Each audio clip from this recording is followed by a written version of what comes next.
Really appreciate you showing up. This is an important meeting, and we've heard from a lot of you through the months. I want to welcome Representative Ruffridge, Representative Carpenter. Where'd Representative Carpenter go? Or knows? Oh, there he is. And Assembly Members President Johnson, Assembly Member Elam, Assembly Member Cox, and separate Assembly Member until Sunday night at midnight, Dirk Vorkin. Thanks, guys, for being here as well. We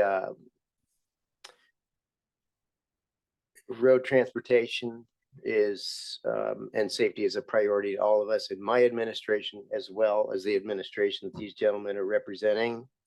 I'm really thrilled to have them here tonight. This just doesn't happen.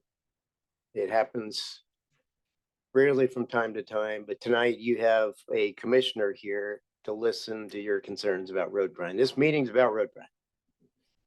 So we're here for that. We've worked on a lot of things together. I think the Department of Transportation and particularly Commissioner Anderson's been very good to the Kenai. We worked together on reopening Silvertip along with the governor. We have Spur and Sterling Highway lighting coming our way. You recently saw the repairs of the Harley Dip and Mackey Lake ruts.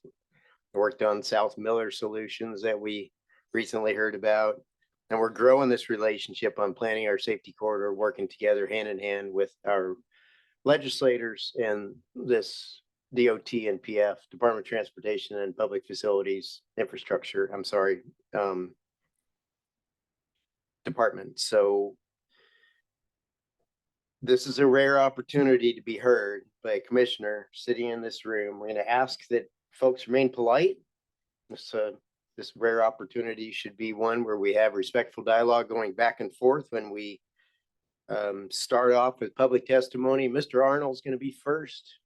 Where's Mr. Arnold? Mr. Arnold's going to get 5 minutes. He's led off this petition effort, and I think he can kick off the public testimony in a way that will frame a lot of your discussion. Everyone else get 3 minutes. If you don't need 3 minutes, this meeting is 2 hours long. These gentlemen have a flight to catch later on tonight. So if you don't need 3 minutes, don't use them. If you do, then that's great as well. It'll be timed and we want to hear from you. So with that, I'm going to hand it off to Commissioner Anderson for some opening comments. Okay, thank you, Mayor. And thank you all for having us here today. I want to thank the Mayor for the invite. We recognize this is a very important topic to the community here, and that's why myself and Mr. Mills are here. So my name is Ryan Anderson. I'm the Commissioner of the Alaska Department of Transportation. I've been Commissioner for a little over 2 years now. Previously, I went to the university in Fairbanks. I spent some time down in Southeast Alaska, but I spent the majority of my career up north in the northern regions of Alaska. And so that's my experience. When it comes to the Kenai Peninsula, I'm still learning a lot about what happens here and what goes on, and so yeah, we're working through this as a primary topic that we want to get through with all of you. I want to take a moment to introduce Mr. Andy Mills. He's our legislative liaison, and Andy has been doing a lot of background work and really, he's been a sounding board and listening. And we both together been working through a lot of this stuff with our staff and trying to get through some of these things. I want to acknowledge the petition that has been submitted by this community. We take that seriously. The latest I've heard is over 5,000 signatures. That's people speaking loud and clear that, hey, there's something going on here that needs to get addressed. So I just want to say that we recognize that petition, and that's something that we take and say, okay, there's something we got to look at here. I also want to acknowledge the mayor's letter. The mayor wrote a letter to myself, asking a lot of really good questions, and we need to respond to those, and we're working through the answers to those questions. And I also want to acknowledge the Assembly's resolution from last night, I believe, that we appreciate that resolution. Another communication to us of, hey, we want you guys to look at this, and we need to think about making a change here. So I just want to really make it clear that we're listening to that, and the reason we're here tonight is to listen. But I also want to talk about a little bit about what DOT has done since, this has been made up, this has come to light, and this information has been coming to us. Mr. Mills and I have spent some time talking to staff throughout the state of Alaska on this issue, because this is something that, our strategies for snow and ice management throughout the state, we're a northern latitude state, and this is something that, we do, and we have to do a good job. And so we wanted to make sure we understand what's going on throughout the state, as well as really honing in here on the Kenai to understand what's going on here.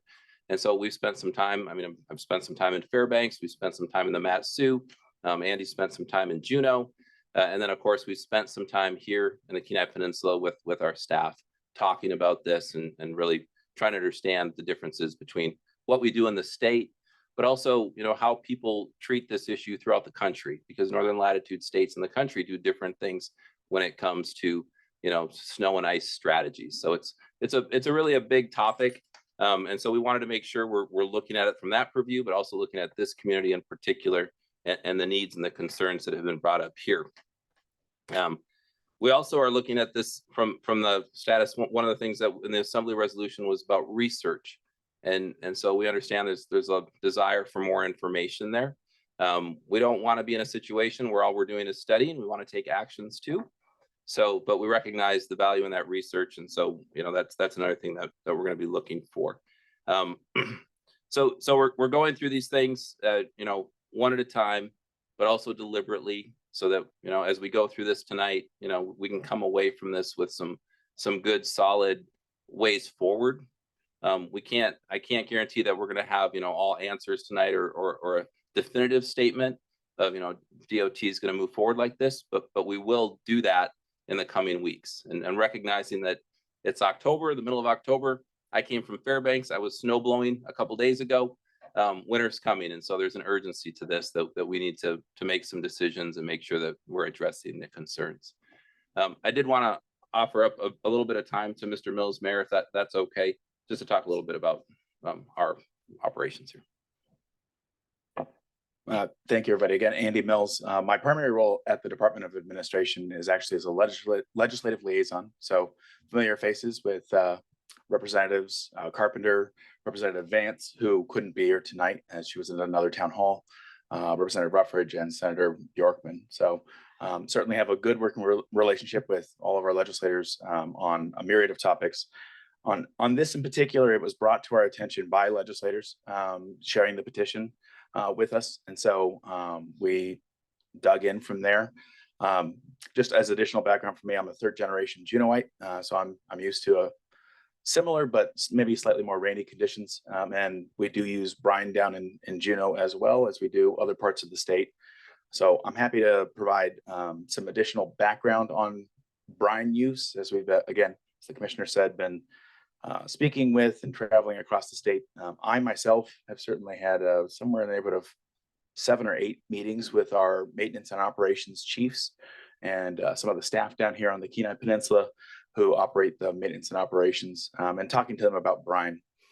A couple misconceptions that I think are out there, and I'm hoping to sort of establish a basis to just clarify those. I know that there was an assertion that calcium chloride is something that's being used in the brine material. And so to back up for one moment, just so we're all on the same page, and I'll be very brief about this so we can hear from you. There are different types of chemicals that are used for anti-icing and de-icing. The cheapest and most prevalent one that we use is sodium chloride. Sodium chloride is effectively a salt that's rendered from ocean water, is how one vendor put it. And that is what is predominantly used in our brine for operations here on the Kenai Peninsula.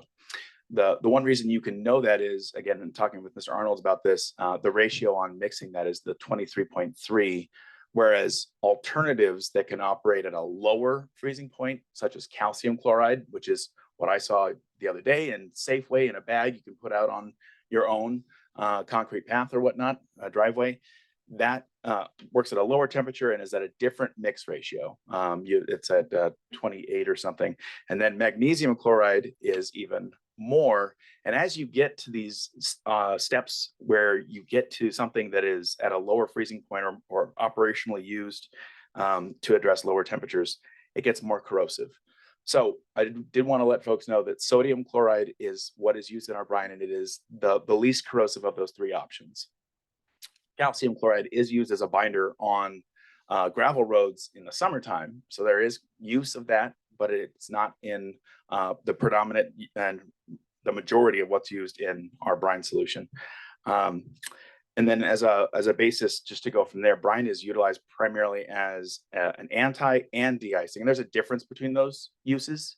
Anti-icing is used to prevent snow and ice from bonding on the road so that it comes up and you get sort of bare pavement in the wintertime. That's great for traction. But de-icing, of course, is if ice is already formed and you're trying to handle or take that ice off of the road. As to the misconceptions, and then I want to stop talking for a minute.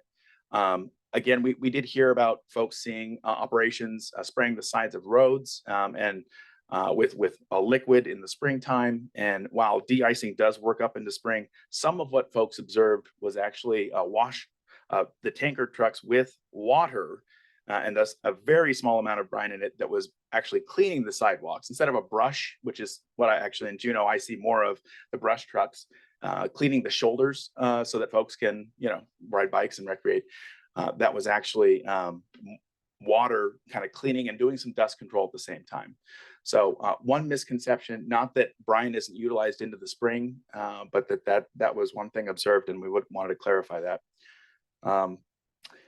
I might actually just leave it at that because I think I clarified that calcium chloride was not the primary agent used and the wash for the sidewalks. So certainly if you have questions that we can address while we're talking, please let us know. But as we said, we're here to listen so we can respond with more material. Testimony.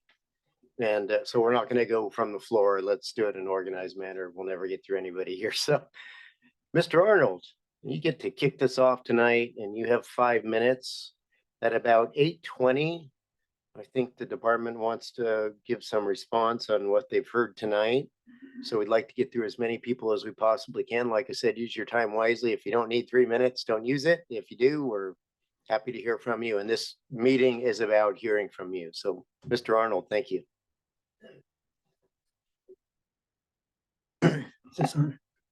Mayor Micciche and Commissioner Anderson and Mr. Andy Mills, thank you for being here tonight. My name is Mike Arnold. I moved here in 1976, the day after I graduated from high school. I moved from a place that didn't have any ice, Tucson, Arizona. The only place we could find it was in our freezer. But one thing I did learn is how to drive on these roads, and it was very bumpy. There was snowpack, I should say. And that's the way it was until about 2012. It seemed like that the brine was starting to be used. And so the thing that I noticed was that the roads become more slick. They were the bumpiness was gone, but the slickness came. And I was determined to talk to DOT about that was creating black ice. And so I was told over and over again that this was not happening, that the slickness was not being caused by the brine. And so I just that was 5 years ago that I started that. Last spring, or when, I guess it was in March, I was talking to a friend who has a auto body shop here. And I mentioned to him that I was unhappy with this brine being on the road because of the slickness. And he told me that wasn't the problem for him. It was a problem, but the main problem for him was that he could not work on cars anymore the way he traditionally does. Now they're breaking bolts, they're tearing stuff off, they're cutting things out. It was something that caused him to be like 3 and 4 times the time factor, and he had to pass that on to his customers. And then he started telling me about the safety issues, how the brake lines were being compromised. I'd given some photos of those brake lines. And then on top of that, you also see the corrosion to the top of a fuel tank I'll talk just briefly about that. But so I decided to start a petition, and I did it with just the mechanics involved. I went from shop to shop, and it was talking about safety issues such as brake lines, brake calipers, the fuel lines and things like the airbag deployment, so forth. It was all about safety. And I came away with, in one day, I had 60 signatures from multiple shops from Sterling to Nikiski. So then I sent that off, return receipt to the DOT superintendent here, gave him a few weeks after I got 2 weeks after I got the receipt back. I was hoping he'd call me, but he didn't. So I called him. He told me that he had received the information. I said, "What do you think about that?" And he thought that I should go wash my car once a week at the car wash and spend the $25. He actually said the $25 mud buster package on each car, and I'd be fine. So I was not happy with that answer. So I decided it was going to go to the Peninsula residents. So I made up another petition, and here it is right here as of today, and it changes every day. 5,072 signatures that we have. And like I say, it changes every day. I was wondering what that clock was saying. Okay. So I, at that point, I put the petition out, and this thing seemed to take on a life of its own. And it's just grown from there. It was every day, it just grows and grows. I decided that Anchorage I might want to get some help from Anchorage. So I called some of the mechanic shops up there, and the mechanic shops up there weren't having the problems we were having down here. I was very surprised. They weren't seeing the corrosion. I was explaining how bad it was down here. And they said, "No, we're not having that." And I couldn't understand. One of the mechanics said, "You might check with the municipality. They're not using brine in this area." And so I called the municipality, and they affirmed that there was no brine being used there. And I asked why. They had these piles of snow that they build up in the wintertime, when they were using brine and when they were using salt and sand, it was getting so condensed that when it would melt in the springtime, it would go into the groundwater and also into the watershed. And so they opted to go with a crushed gravel that is heated into a facility in the airport, I believe, a hangar where it's warm, and then they put it out on the roads. So Anchorage was their situation was, it was environmental. Then I went to the valley, and I talked to the superintendent in the Matsu, and I asked him about it, and he said that they had stopped the brine sometime before. And I asked him, I says, "Were you finding corrosion?" And he said, "No, that's not it at all. It was because he saw ice being created on the roads." So that's where I started 5 years ago, was the ice on the road. He confirmed to me that they were finding ice on the roads because of the brine. Municipality of Anchorage is environmental because they don't want it in their water. And now we're fighting it here because it's corrosion. And it's not just corrosion. It's not just our cars are looking bad. It's because we have weaponized our vehicles. They're going down the road, and we don't know when brake lines are going to go bad. We don't know when airbags aren't going to deploy when they should. We don't know when a car is going to come in our lane because his steering mechanisms may not have functioned properly. These are the concerns that these people right here have. And I just want to say that I appreciate the people that have signed this petition, because I couldn't have done this by myself. It took 5,000 people to bring this to the attention of DOT, and I appreciate you being here to listen to this. I guess my time is up. So I want to say thank you again. And I hope that we can come to some good conclusion here. Thank you, Mike.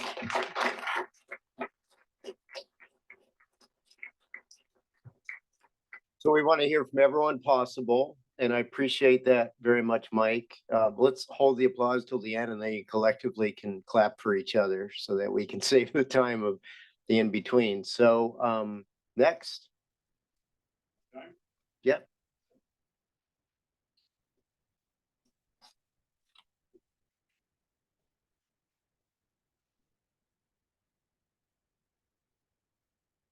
Dave Hutchings here. 1 second, I'm sorry. When you come up, you can state your name. And what I'd like to know is if you're a private person who's concerned about your personal car, a business owner that is a mechanic, or someone who operates equipment that's seeing damage with your equipment. It'd just be handy for my notes. Right. And if you can just state your name. And the next, perhaps two people can, yeah, let's have two standing by just to save time so we can hear from everyone possible. Okay, Dave. Dave Hutchings, and all of the above. Personal, shop. And so my question is we're going to use the brine until we come up with a solution. Is that that's a question I have of you. Are you going to use the brine this winter? Yeah, I can take that one, Mr. Hutchins. Yeah, right now we're looking at a reduced brine usage. We're looking at how we can manage this. In order for us to completely not be able to use brine is something that would take a change in equipment. It would take a bigger change for us. So we're not saying that we would completely discontinue the use this winter. Okay, that's Okay. yeah. And my next question is, and we know we have lost moose licking the sides of the roads. They get lesions in their throat, they get diarrhea, and they die. Now, there's a license plate from a vehicle taking a picture of the parking lot at Fred Meyer's. The paint's gone. Okay, what's right below the license plate? A grill. That's coming into your vehicle, and you're breathing it, and your children are breathing it. We've had lung problems in the last 3 or 4 years in the United States of America, and we have a name for it. We don't need to add to that. I'd hate to be on the board and have somebody start and then find out that we have a problem with this stuff getting into our vehicles and getting into our lungs and causing more problems. That's all I've got to say, guys. You have to pay attention to this. Do your study and then use the brine. Don't use the brine and then come up with this. I'm out of here. These folks are all in here. You know what? They're all in here for one reason, because they have problems with their vehicles. I'm talking about your lungs. I'm talking about your children. Thank you. Thank you. Next. Hello, my name is Marie McConnell, and I wanted to thank you for this opportunity to address you guys. I've been super busy this summer and I haven't had a chance to speak up before this week, but I see this has become a pretty serious problem. So I wanted to have my thoughts and comments. I'm going to request that Okay, you maybe speak up, like everyone that comes up. It's a kind of low volume mic, so we can all hear. All right, you. can you hear me now? Yes. Can we start over then? Okay. I want to thank you guys for letting me speak tonight because I've been really busy. I haven't put any effort towards this except for the last week. I sent a note to Peter Micciche when I realized this was actually going to go forward and we might actually have the brine discontinued. So my name is Marie McConnell and I live in Sterling, and I'm speaking as a private individual. I'm not employed anywhere at the current time, and I don't own a business. So I have a petroleum engineering degree. I worked 15 years in the Cook Inlet and the north of the Slope oil fields. I've used brines of various compositions in ferrous iron environments with brine inhibitors, so I understand a lot about what you guys are using. I'm really happy to hear that it's actually table salt we're using. I feel really good about breathing table salt, eating table salt, having table salt in my vehicle if it happened to be aerated through the heating vent. So that's really makes me feel good. The last position that I had on the North Slope was I was the well integrity engineer. My job was to keep things from blowing up. I dealt with things corroding. I've seen a lot of corrosion and I know a lot about cathodic protection, corrosion inhibitors. I wanted to let you know that I moved to Alaska in February '94 when I was hired by Unical. I'm pro clean roads, pro brine use. I've had a 22-year-old vehicle that I've used that had no rust, minimal rust from October 2001 to June of 23 or 22, when I had to sell it because the head gasket leaked and I didn't have the facilities to change it. I just talked to the mechanic who bought that 3 days ago at Alaska USA Global Credit Union. And he said when he had it up on the rack and they pulled that engine and changed the head gasket, he saw no corrosion. The only corrosion I ever had was the filler nozzle to the gas tank. In 2021, I had D&B Auto out in Sterling change that out because it rusted and I had a little spill at Fred Meyer. Anyway, so I've driven that every winter. It was my winter vehicle. I always kept studs on it, didn't drive in the summer, so I didn't have a round trip to tires. So that had extreme winter use. And I drove to the slope. Those 10 years I worked on the slope from 2001 or 1997 to 2007, those 10 years. So I got to drive that before Brine, and then I drove it around here to Anchorage, going to out of state trips and stuff. It got lots of road brine underneath of it. I did buy the undercoating spray that I'm thankful that Hutchings offered when I bought that in October of 2001. I want to say that science is observable, testable, and repeatable. I don't believe a scientific method has been followed on the cause of excessive corrosion by those opposed to use of brine. There's all kinds of reasons why we could have an excessive corrosion. Bad metallurgy. We've had that in ball valves and stuff on the slope where we traced it back with our labs with ConocoPhillips and found out that we got bad metal from China. We could have thinner wall thickness or lighter weight, less corrosion resistant metals that want to corrode easier. And those are being used now in vehicles, possibly. I'm just guessing. This is my educated engineering guess because of federal government mile per gallon regulations that are being pushed out. People could be parking by the ocean where they get salt spray. We could be driving on the beach or in the ocean, launching boats, dip netting, commercial fishing, straight current, cathodic protection type of corrosion. And it sounds like my 3 minutes is up. Is that the timer? Yes, wrap it up, please. Okay, so I wanted to say that I know Anchorage has had a lawsuit about dust and bus drivers where they had to pay some people because of what they're using. I wanted to say that the next thing that's going to be targeted is Fred's and Three Bears because they have a huge salt treatment of their parking lots in the winter. We can't eliminate all the risks. Risk mitigation is what we're looking at. I'd rather have some rust instead of wrecks that are fatal, debilitating. I followed brine tankers out to Sterling several times on nights. I see the thin streamlines and I've never had them be slick as I'm following right behind your tankers. Thank you. Thank you, Ms. McConnell. Next.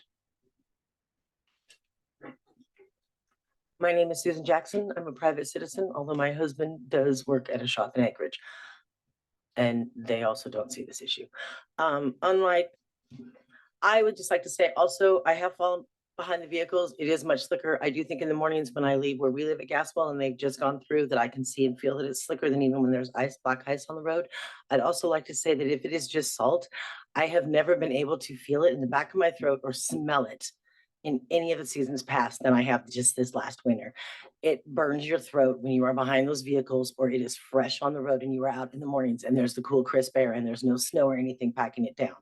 Also, I had an accident with my vehicle just before last winter and had the entire rocker panel and my tailgate and everything replaced. They are already riddled with rust and that shouldn't happen in less than a year on any new replacement parts or paint jobs on vehicles. I'm not an auto shop owner, but I'm pretty sure there are some in the room that can agree with me that that is not how that's supposed to go down. I have rust halfway up my tailgate and my license plate is almost not visible as well from whatever. And again, I'm just a private citizen and that was just my opinion. That's perfect. Thank you, Ms. Jackson. Next. Hello, I'm April Folk. I'm a private citizen and a business owner. I have a 2008 Jeep Rubicon. And for the last year, I have been dealing with a sway bar issue. And anybody that's a Jeeper could appreciate this. Without being able to pass these pictures around, the rust, well, these Jeeps actually have a component in the middle now that, or it's all electronic or whatever. So I've been between Dan's Automotive, I've been seeing Midas, and now I'm out in the Kiskiata shop. And the corrosion after a sway bar being replaced, not just once, twice and the bills. Anyway, after hearing all this and signing the petition at Anthony's, because my mom's vehicle was over there, I was like, wow, this is really interesting. So I can't tell you if this caused an issue or if it like helped it along or what, but I mean, having a brand new sway bar, and I have documents to prove it was brand new, to having myself and my children all over the road because the sway bar had it literally was disintegrating. So all the components got wet from all the rain. So definitely could have died on the highway. I had an officer pull me over. I would have never known what was happening. But an officer, which I have a signed thing stating from him, that he literally watched me swaying across the road, the lines, not across the road, but on the lines. Anyway, so that's my 2 cents on this matter. If it has anything to do with that, I've got 6 grandchildren and, well, 5 grandchildren, 1 on the way, and 6 kids. So something's got to be done if this has something to do with any of that. So. Thank you, April. Mr. Ross. Joseph Ross, private vehicle owner. I did have a question. So you're using sodium chloride in the brine, but what are you using in the sand? For the sand, so the comparative between the Matsu Borough and was that they're using salt and sand instead of brine. They're using sodium chloride as well to mix into that to keep the pile from freezing up in the winter, and also as a de-icing agent that goes down with the sand, kind of helps it stay when it melts the ice and the sand gets some traction. And so both the Matsu and here, that's what you would mix with your sand is So sodium. it's sodium in the sand, sir. also same sodium you're using in the brine. Yes, sir. Okay, so I just had to do a brake job on my pickup truck. I was totally not expecting to have to do this for several more years. I'm really good in the maintenance of my vehicle. Took it into Vincent's Auto. We just did, just on the front, brake calipers, rotors. I had to replace one of the brake lines, and which I was really surprised that, I mean, I'm driving down the road and my brakes are on the front of the truck. They won't release. They were on to the point where my fuel economy dropped about 4 miles per gallon. That's how bad they were dragging. So it's wearing not just my brakes, but it's wearing, it's wear and tear in the engine. It's working harder, burning more fuel, and I'm sure it's wearing my tires worse. So this bill here, just for the front, was $578. I shouldn't have had to do those brakes for several more years, but the reason I did have to do them was because the calipers were corroded. They would not release. And about 4 years ago, I had to do the same thing to my F-250 because they were locking up, and had to replace brake lines on that. The ones that went clear to the rear of the truck were shot. I mean, the hose, that feeds the brake fluid to the rear of the truck, and it was ate up. And these aren't beach trucks. I'm not parking next to the ocean. I'm not driving the beach. Well, the F-250 gets on the beach once in a while, but it's the stuff that's on the road that's eating these things up. I mean, you can look underneath the truck. It's underneath the truck. My hood's not rusting out. My roof's not rusting out. The top of the bed's not rusting out. It's everything under the truck. And I think it's probably a combination of the brine and the whatever you're putting in the sand. Oh, and I brought documentation for you. Thank you, Mr. Ross. Appreciate it. Next. Evening. Thank you for the opportunity to make further comment. I'm going to put a little more stress at the end on public safety. My name's Bill Tappan, resident of Soldotna. From my personal experience, given the right weather conditions, your brine solutions work. They protect us when we drive compared to sand and earlier treatments. Unfortunately, like others here on the peninsula, my 3/4 ton SUV has suffered its consequences due to the sodium chloride and other solutions. Holes in both rear fenders, not uncommon looking around town. Size of basketballs, quarter panels rusting out, front fender rust. but that's not my main problem. 2.5 months ago, a loud clunk in the rear end left side of my vehicle shook me up, and I noticed the vehicle was leaning to the lower left side. I went into my mechanics, Midas, here on the highway, and they discovered that the left rear shackle, its mounting plate, had rusted away and was gone.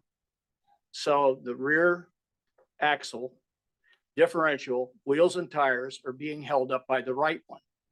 Inspection of the right one was it's 95% gone, and they wouldn't let me drive it. Oh, thankfully, they wouldn't let me drive it. To add to that, the cable running power to the rear lights, the brake lights, turn indicators, backup lights, license plate lights, its mountings had rusted off completely from the rear side of the vehicle, right rear side of the vehicle, and was hanging down on the axle. Okay. It gets worse. Inspection revealed that 95% of, as I told you, the right shackle and its mounts were gone. And like they wouldn't let me drive it, as I told you. My wife's vehicle is 22 years old, a Jeep Grand Cherokee. It has no undercoating and has no rust. It's not driven in the winter. It's like we were still in Southern California. Okay. I went to State Farm, my insurance company, explained that I have thousands of dollars of work. And by the way, the rear fenders, no body shop I've been to, and 3 here in town, will fix it. They said there's nothing to attach the fenders to. It's all rusting away. Yeah. Okay. So there goes my value of my car, which I can't wait to get rid of, but I can't get parts. It's still sitting at Midas. Okay. My insurance company said they won't cover it. It's normal wear and road tear. So if we were living in Southern California or Texas or Florida, I don't think we'd have those problems. It's a public safety issue in my mind. Thank you. Thank you, Bill. Next.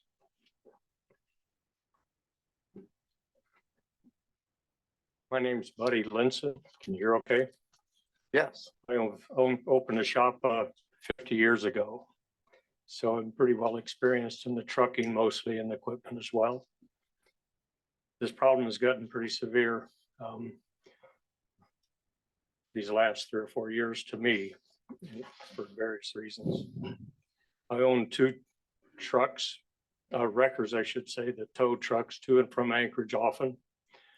It's become even more often now, and it's I'm going to say 3 or 4 times a month we're towing a semi because of a corrosion problem.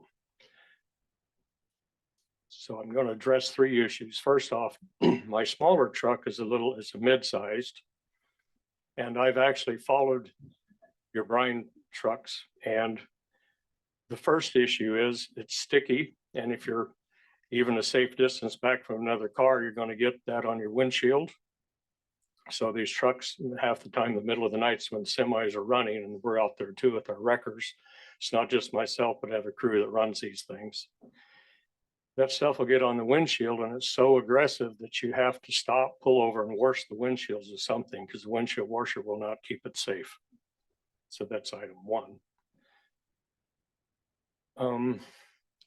The other issue is I'll take a trip to Anchorage, say midnight, and your Brine is out there.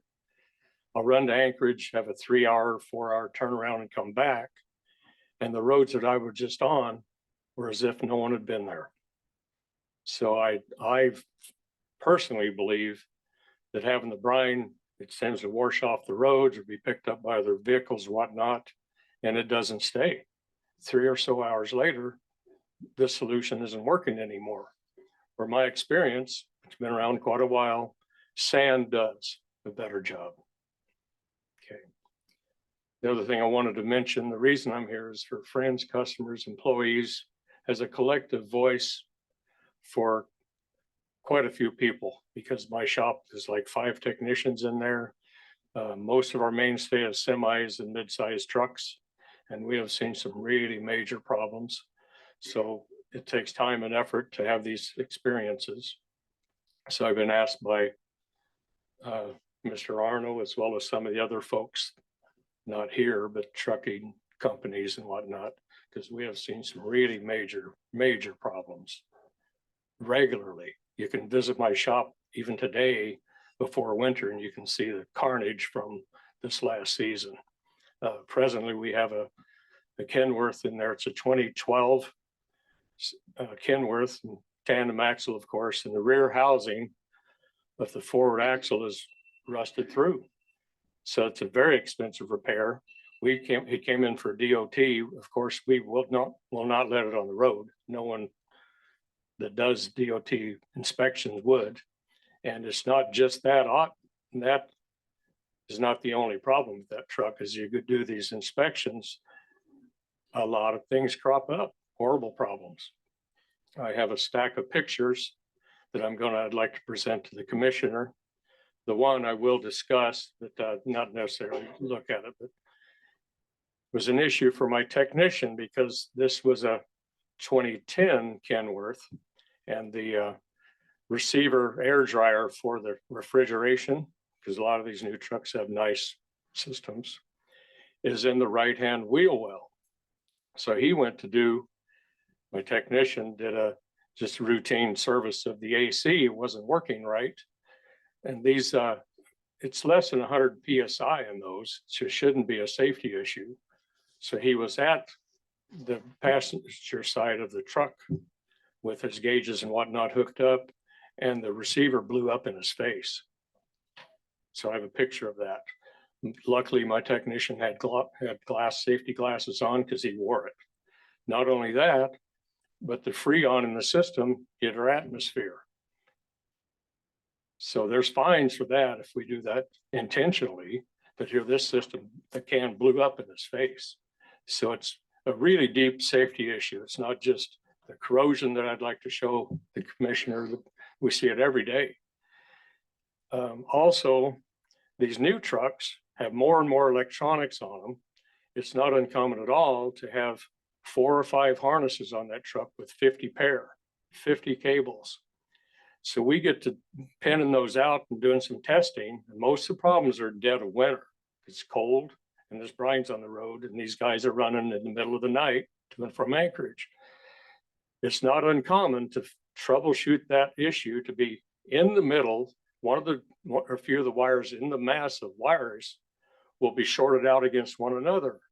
So my crew was wanting me to bring some samples in and show you folks. You're more than welcome to come out because we have fuse panels we've thrown away. It's not uncommon to change 8 or 10 harnesses at thousands of dollars a piece for these engines and these Peterbilt Kenworths, these nice rigs. There's absolutely no reason for that. My opinion is I think it must attack the vinyl of the wire itself, because we'll see wires shorted in the middle of this harness. It's like, whoa, first, so it's really gotten bad the last few years. I don't know how long they've been doing the brine solution, but in my opinion, it's gotten bad. Second thing about Mr. my done. Okay. Well, you're about twice your time, but Okay, I'm sorry. if you can wrap it up, please, that'd be good. Fuel tankers, piping, all kinds of reasons that something has to change. Okay, thank you for your time. If you don't mind, I'd like to give you these pictures. That would be great. Thank you, Mr. Linson. I appreciate it very much. We'd love to hear from everyone for everything you have to say, but there's a lot of people here, so it's just not possible. Next, hello. How are you? Good.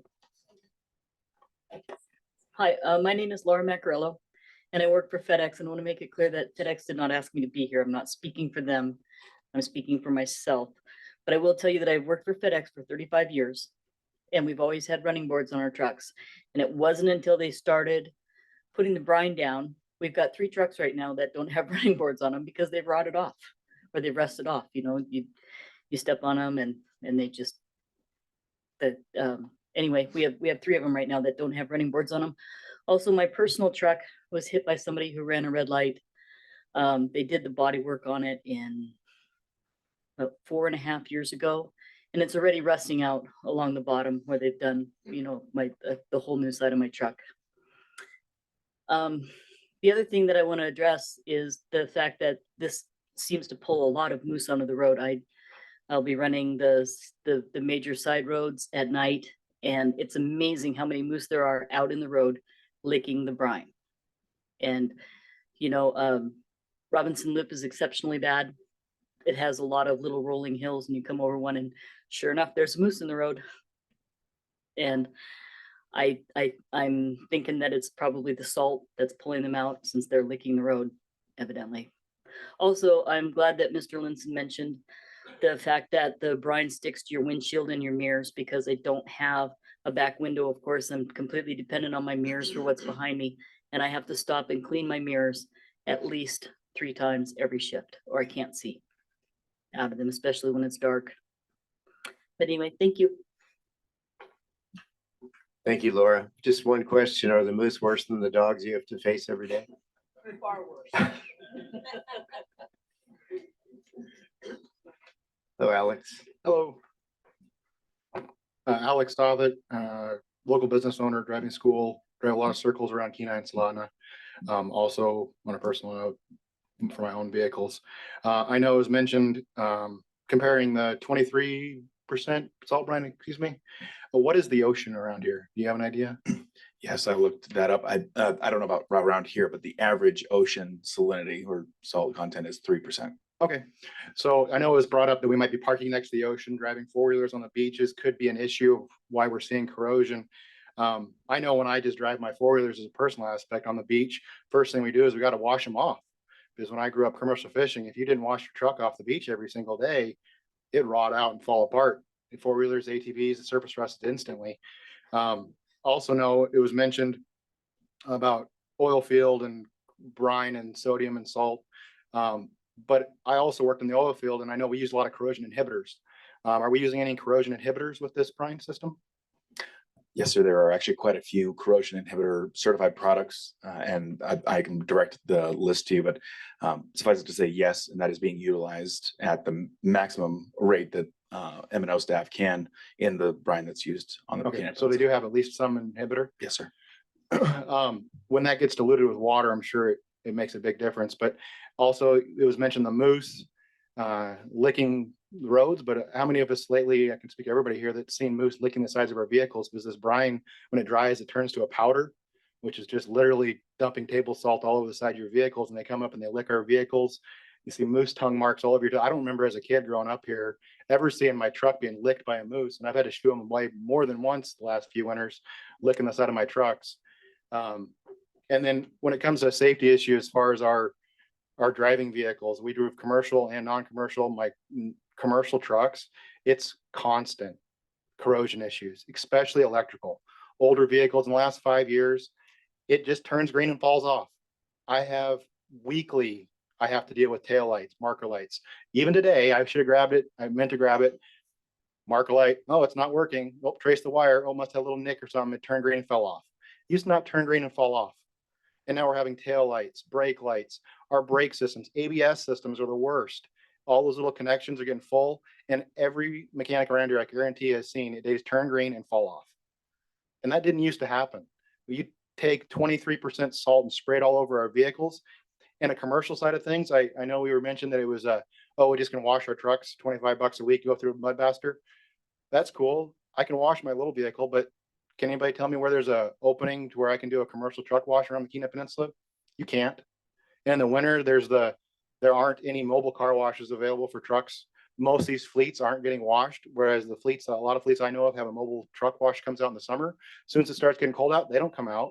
So it just freezes, gets cold, and then we just leave them sit there. They corrode brake components, brake cans, anything and everything you can safety wise on these big trucks. I guess it's not a big deal. We're only the biggest things on the road, but we got to do something. It's not healthy for our vehicles. I grew up with sand, worked just fine. You drove a little bit slower. Maybe if the roads aren't quite so smooth, people will slow down. And also, I know is real quick story about just recently I was up at an auction for a local trucking company who was selling a bunch of trucks up in Anchorage. 20 trucks in a line, 15, 20 trucks, all the same age, all up for auction. Talked to the mechanic and the fleet manager, and I said, so which ones here are the good ones? He goes, well, you see all the ones with the scaling rust and the whole frame looks like it's gonna fall apart. Those are all Kenai trucks. You don't want anything from Kenai. He goes, go to Fairbanks, go to Anchorage Municipality, see they still have paint on the frames. I wish I had taken a picture of it. You could look and take every single truck. You could tell ones with all the corrosion, rust, just flaking off chunks. Those are Kenai trucks. And point blank, he's an Anchorage maintenance man. He goes, you don't buy the truck from Kenai. They're just falling apart. And it's not a genius to figure it out that what has changed is the heavier brine use and more of it. And the weather around here, I think is, compared to Juneau and Fairbanks, even if they use brine up there, there's temperature ranges, I'm assuming, for that. And I bet you around here, our temperature range is more suitable for more often than a lot of other places. Fairbanks, it gets colder. They're probably not using the brine nearly as much. Juneau, it rains all the dang time. That dilutes the brine. I lived down Juneau for years. You might get 1 or 2 days of snow and ice night. The next day it's going to pour rain and it washes all off. We don't have that. So that brine sits on the roads longer here. They use it more often. So I think we're getting the brunt of it. And I really hope that we can come to a solution that's safe. Either much less brine and more sand is my hope, or just no brine at all. But hopefully we can come to a same solution. So those are just my thoughts on it and what I've seen. Thank you. Thanks, Alex. Appreciate it. Dr. Karpik. Hello, Mayor and Commissioner and team. I appreciate the opportunity to speak on this topic. My name is David Karpik. I am a business owner here on the peninsula, but I'm speaking as an individual. I do have a background in science. My undergraduate degree, I have a minor in chemistry. And there's really two things at play here. One is safety, and second is financial. And I would like to testify that the use of salt water, that is what road brine is, let's call it what it is. Salt water is harmful to each of those initiatives, safety, and the financial impacts on our vehicles and on our equipment. Personally, I did experience, I was rear-ended while sitting at an intersection. Commissioner, does the addition of salt to water prevent water from freezing? You're the commissioner's on your left. Okay, got it. Does salt prevent water from freezing? I feel like I'm on a quiz show now. No, I believe that the salt. Oh, how do I say this? Well, you're gonna really put me on a spot here. It lowers the freezing point. It lowers the freezing point. So I was stopped at an intersection that was regularly brined, waiting for a red light, and a minivan 2 winters ago slid hard into the back of me, creating a neck and back injury and substantial damage to my vehicle. The fact is that that road was sheer ice because the temperature was below the freezing point of the brine solution that had been applied to that intersection throughout that winter. And when you melt the water and then refreeze it, it creates a very smooth and slick surface that would otherwise have been rough and hard pack had it not been melted by the salt water in the first place. The second safety thing was already covered by Mr. Dothett, that salt does draw moose. Mineral licks, natural mineral licks draw moose. Salt on the roads draws moose to the road, which creates an additional safety issue. Regarding the science, chlorides, whether it's sodium chloride, calcium chloride, or other chlorides, do increase electron transfer.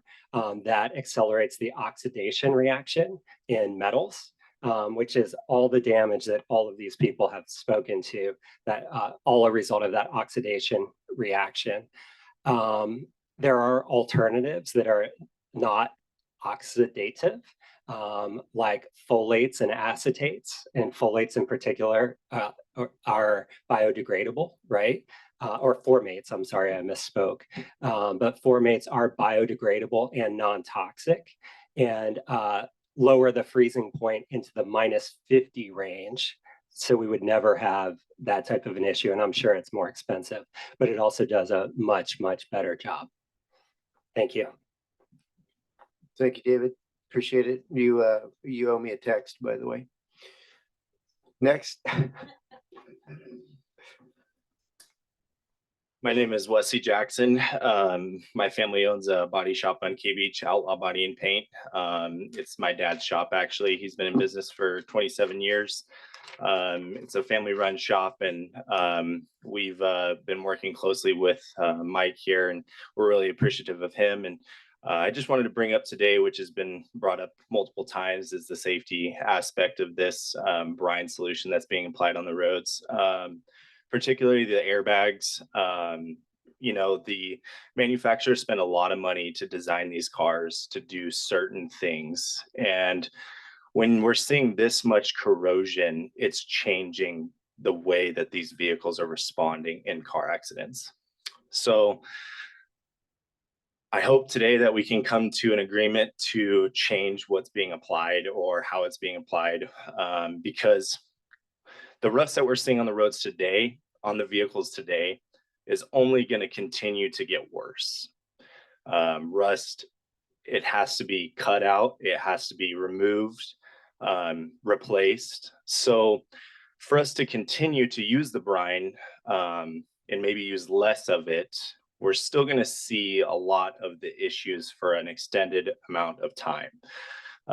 Because of the way rust works, when it's just getting, the brine's just getting sprayed on the underside of these vehicles. There's, in the middle of winter, it's been said before, it's, you know, how can you really get in there and wash all that off? And do you do that after every every time you drive into town? At whose expense is that supposed to be? Or maybe it's been said before, maybe we should just buy new cars. And not everyone has the luxury to do that. And the way things are going, we've actually heard of a lot of people buying two cars, one for winter and one for summer. Maybe one that they don't care about as much for winter because they know how bad the brine is. And it's really sad to see the community taking the expense of what's being applied on the roads for safety. And I know you guys are doing your job and trying to make the roads safe, but there's two sides to that. And I think that needs to be considered tonight. And moving forward is who's paying for this? We are, the people are. Our vehicles are getting destroyed every single day, and we're constantly writing quotes for $7,000 to $10,000. Insurance, they don't pay for that. That's just, you know, that's not something they pay for. They pay for collision. And so this is out-of-pocket expenses. And so those are just some of the things I'd like to bring up today and put on your guys' radar. Thank you. Thank you, Wes. Appreciate it. Next, please. Good evening. My name is Danny Neal. I'm the owner of a heavy diesel repair shop around KB for Royal Diesel Diagnostics. This is, I guess, a two-edged sword for me. This, the new corrosion problems we've seen develop over the last 3 years accounts for about 20+% of my business right now. So, I mean, but I've got to also stand up for my customers. We're seeing extreme circumstances right now on pieces is absolutely falling off of trucks, fenders, brackets, rusting into and falling off going down the highway. They will look oftentimes fine on the outside. They'll have paint, but the tube is hollow. They eat themselves up from the inside, and we have not seen that in earlier years. Like I say, the last 3 to 4 years is our big acceleration in this. I'd also like to mention, as far as the brine goes, to me, what I've seen, it works. It works very well. And there's very possibly people in this room alive today because of it. And from what I've seen and my personal experiences on the road, it works very well. But it's kind of ironic because right before I came over here, I was chiseling off the head of a boat that didn't have a head on it anymore because the corrosion had eaten it off for an EPA required emission system. So, and the truck isn't very old. It's only like 6 years old. And like I say, in the past, we never saw this. I've been at this for over 40 years now, a resident of Alaska for 33. So, you know, it's not my first rodeo. But Alex, you guys answered the question for him earlier, and that is you are putting inhibitor in this solution, correct? And is it a good one? There's good ones and bad ones. The good ones are expensive. I just don't think the ones we're using are good enough. And I know it's probably a cost issue, but you know, I can't say I'm against the brine because it does work. But what I would like to see is be more aggressive in the inhibitor. Get one that actually works and works well for the percentage of salt that we're using here and the amount of it that goes down on the roads. Because it is, last year was, last 2 or 3 years have been exceptional years for ice. I know you've had to put it down a lot. And through that, we have seen intense amounts, and it's costing our customers hundreds of thousands of dollars.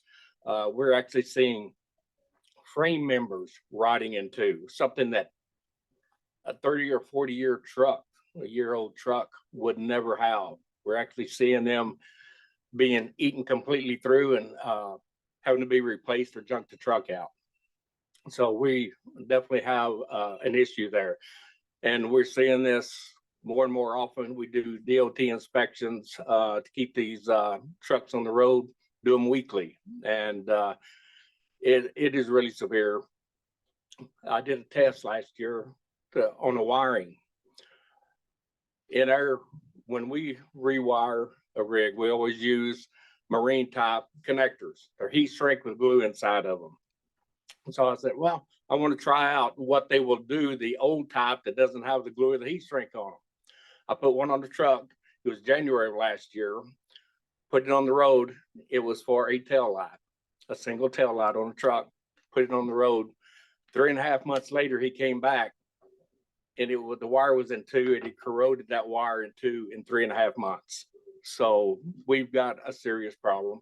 So I just want to let you know from the commercial end of it, the guys are hurting, you know, trying to keep these things on the road and keep them operational in a safe and effective manner, and hopefully a cost-effective manner. So anyway, appreciate your time. Thanks for being here tonight. Thank you, Danny. Next, please.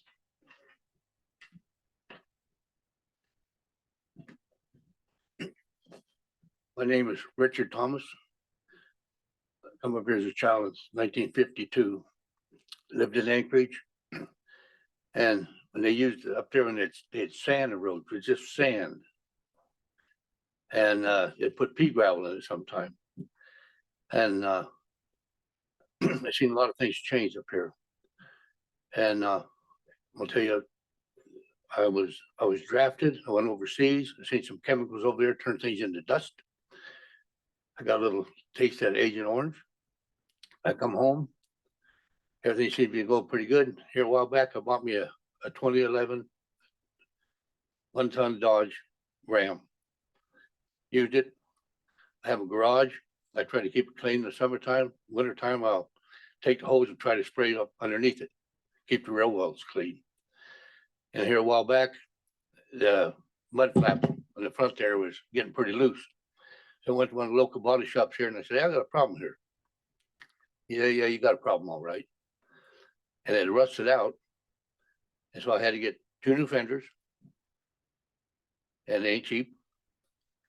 And one of the things the guy told me to do, he says, get it rhino lined after you get on there.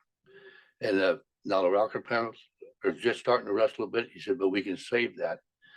So it costs X amount of dollars to get my new fenders on there. And it ran right around $4,000 to have that done. And you know, everybody's got to make money. Everybody's got to make a living. But I think this here stuff on the roads really costs a lot of people a lot of money. And I don't know why you can't, it's my opinion, I don't see why you can't just use sand, you know? And it'll roll off the side of the road. And I haven't seen anything sand cross rolling into vehicles. And that's all I got to say there. Thank you, Mr. Thomas. Appreciate it. Next, thank you. My name's Dustin Patterte. I'm a local shop owner up here. I've got experience in both Alaska and Oregon.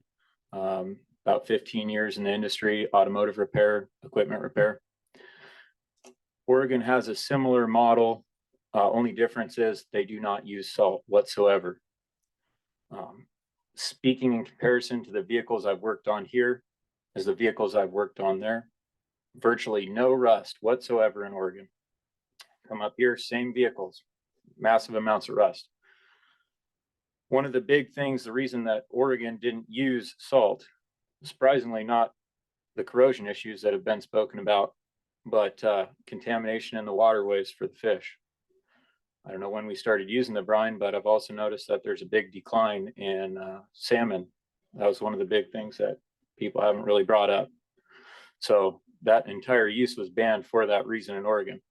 Also in Oregon, they use a de-icer agent that is not salt related, works phenomenal, far better than any of this brine, in my opinion. And that's speaking as I ran a heavy wrecker also up there in the mountains for, well, every winter I was down there.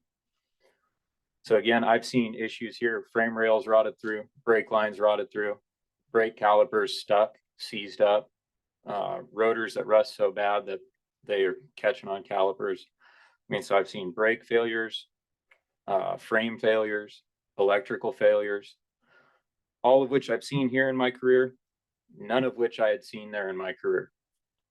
I mean, I would tie that as a direct correlation myself, but so for that reason, corrosion, damage to the fish, which seems to be something that no one's even brought up yet, issue I think we should really look into. But safety, corrosion, and the fish, that's my thoughts. Thank you, Dustin. If you have read the resolution from last night, I don't know how many of you read it, but we do discuss concerns on aquatic resources. We've heard that from a few folks, which is what's so interesting about this issue is you've got people that are like usually on one side of an issue that might have an R next to their name and D on the other side. This is just a strange set of bedfellows of just people across the board that have all kinds of concerns about brine. So I think that's why this passed unanimously last night. If you have a chance to review it, it's on the assembly page. But it is discussed about the concern for aquatic resources. So thanks. Yes, sir. Name's Eric Von Forrester, and I'm a private person. And anyhow, I come from Michigan. And back in the day, they used to dump this salt on the road, just like, and the corrosion was terrible. Cars would only last a few years. I came up here in the early 80s, 81. Alaska didn't use the salt. Everything was great. Lived in Anchorage for some time. The sand worked just fine at the intersections. And moved down here in 95. Everything was just great till I started doing this. And just like everybody's saying, the cars are all going to heck because of it. I have an 88 Dodge conversion van, never seen wintertime. Just as solid as the day it came off the showroom. Sure, it's old, but it's not rotting away. And it's just unbelievable what this crap does. Also, you know, this freeze thaw thing, you know, it happens quite regularly. We know what that does to the road. It gets in the cracks, pops the asphalt, makes potholes. It's just a very corrosive thing on everything. It's not good for the roads. The moose, like I say, everybody's getting whacked. They're getting whacked, and the fellow brought up the fish issue. It's got to be the part of it too. So, anyhow, yeah. Thanks. Thank you, Eric. Appreciate your testimony. Next, please. My name is Jory Hubbard. I just wanted to touch on a few points that maybe that haven't really been brought up. Replying to some comments about the weather in Anchorage and versus the Kenai Peninsula, the Matsu Valley. I believe it's safe to say that we all have very, very similar weather system, the Anchorage Bowl and the Kenai Peninsula, at least the central Kenai Peninsula. Homer can be quite a bit warmer and rainier, but very similar to Anchorage.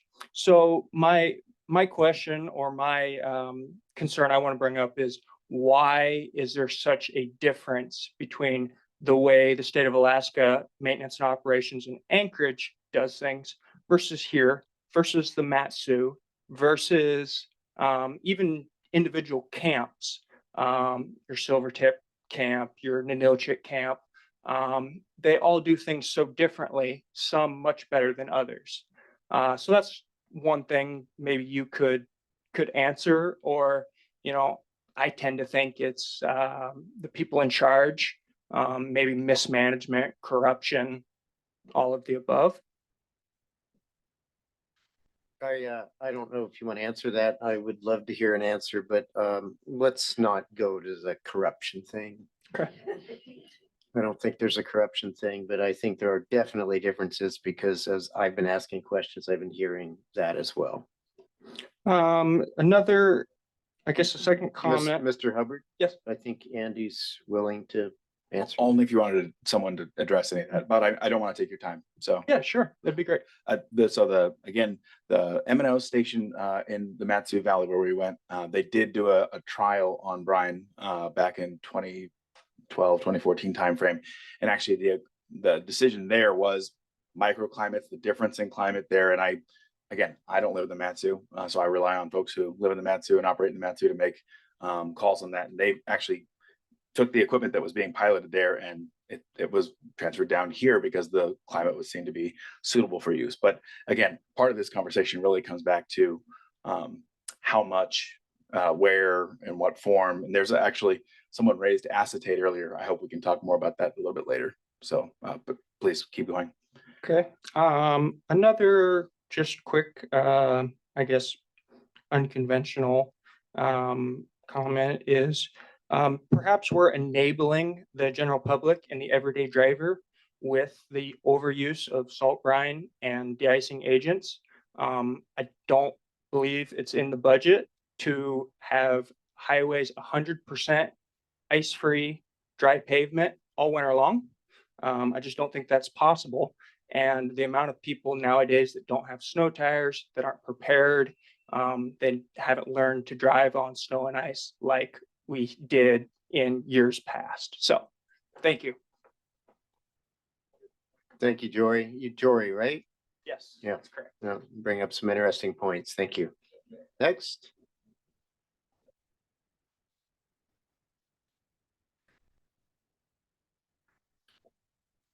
Mayor, I'm Jacob Markman. Here as a private citizen this evening. I guess just a clarification question from, and this is not hopefully not a trap for our liaison. When you addressed misconceptions at the beginning, I understood you to say that calcium chloride is not the primary, but sodium chloride is a primary. Is that to say that calcium chloride still is in it? I'm just asking. So I understand they do have calcium chloride that they can mix very small amounts relative in to certain applications where they want to get below. But if you look at the overall numbers of, and we can work to share the total quantities, you can see it's a drastic difference. It's very much sodium chloride as the predominant agent that they use. Calcium chloride is a very small portion of what they can use in certain applications and mostly as a binder. Does that answer your question? Yeah, it does. Okay. Thank you. As I said, that was just something that popped up here. That's not the original statement. This summer, both of our primary vehicles have had catastrophic brake failures of the brake lines to the rear axle. Fortunately, both of them have been in our own driveway. And fortunately for me, though it's cost us well over $1,000, probably just in parts, that I have the tools and the training to do that myself, to repair that. What I don't want, and what I see happening community-wide here is, as the generator of the first gentleman who generated the petition, he used the words of weaponizing our vehicles. I don't want my vehicle weaponized, and I don't want anybody else's vehicle weaponized. There's no, when I crawl underneath and working on my own vehicle, I had to replace all calipers that were redone 3 years ago. I can't justify in my mind that it's bad metal from they're the same calipers they were 3 years ago. So but this time it was brake line ruptures from the front to the rear. And people who know me well enough to know that, rust is rust. I live with that. It's the safety issues, and I try to keep my vehicles as safe as possible, and that's certainly not doing it. Thank you. Thank you, Jacob. Next. Yeah, line up. It's quicker. Thank you. Thank you. Anthony Pisa, owner of Anthony's Transmission and Auto Repair, Kenai. As most everyone here tonight has talked about, business is booming, and not in these people's favor. I have seen every day is another eye opener, shocking of what's happening to these vehicles. It's scary. Last winter, we've had 2 people, both mothers, children under 5 in the vehicles. They've had, both were minivans, husband's on the slope, not home at the time, where the doors, they're electric, would not shut. Driving came open automatically. Kids are sitting in their car and they're going 35 to 55 miles an hour down the road with the doors open, and they don't know what to do. I've had 4 or 5 trucks come in since last winter with literally the brakes on fire, like stuff you'd see in the NASCAR stuff. Scary, scary stuff. I've had 7 trucks, right side or left side, where the leaf springs have gone through the bed. We've had the gentleman talking about the shackles breaking, and it's exactly what's happened. Both of my daughters, catastrophic rear brake caliper failures. My wife's catastrophic brake line failure. It's really happening. It's bad for this community. These people are spending thousands and thousands of dollars. Just as a business, it's no more doing the normal brake job. I mean, you're replacing everything, and to try to explain that to people, well, we can try, and then take it for a road test, and the caliper won't release because you pushed them back in to home, and then you're trying to schedule around that. I mean, it's just really an epidemic of what's going on, and I've been in business at that location since 2005. I worked for an independent before that, and I worked for the Hutchings starting in '94, and never have I seen anything like this. But it is truly something that needs to be addressed. Thank you, guys. Appreciate your time. Thank you, Anthony. I can't believe you've been there almost 20 years. I remember the building going up. That's amazing. Next. Hi, I'm Dave Hopkins. I'm private citizen and stuff of Casiloff. And I just looking at my phone, talking about the moose situation. I do the coho sign for Safari Club International, the moose hit or moose kills on the Kenai Peninsula. And I just changed it the other day to 60, and that runs from July 1st to today and changes. So we haven't come through the winter yet, but last year was 240 or 256, and the year before that was 240 some. And I personally have seen moose sitting on their knees in front before the Casiloff River Bridge in the middle of the lane that I was in. Thank God no one was coming from the other lane, because that's how I went ahead and avoided it, licking the ground and stuff, licking the road and stuff for the brine. I've seen it a couple times. That was the closest call I wanted to do. So anyway, also I've got an old '98 Dodge Dually. I do not drive it in the winter. It has my camper on it. I park it all winter and stuff. I can still read the serial number on that frame. Okay, I got 2003 Dodge 3/4 ton. I just replaced all the calipers. That's the third brake set that I've done on this thing, 139,000 miles. I tow my equipment with and stuff like that. But I just replaced them here last week. All the calipers they were dissolved. They were gone. Brake lines, and I already had to replace, 2 years ago, a stainless steel exhaust system, and it ate it through. And when my friend was in there checking my brake job or my new exhaust system, he went ahead and stuck his finger through my frame. So, everybody's telling you about the problems with this. Brine, I run my saltwater boat at 3% saltwater and deal with that deal, let alone 23%. Spray it out of a tandem or a tanker truck and stuff that's a semi-load and stuff. You have to follow on K Beach Road, or on that last time I got involved in it was Spur Highway, and they were throwing out sand and they were throwing out brine, and every car for 300 or 400 yards beyond that was coated. And then you come home and it dries out. And my wife calls me. She says, "You got to see this. There's a moose licking your F-150. And it was sitting outside, and he was sitting there licking the tailgate on this thing. Why is he? Oh, I know why he's doing that.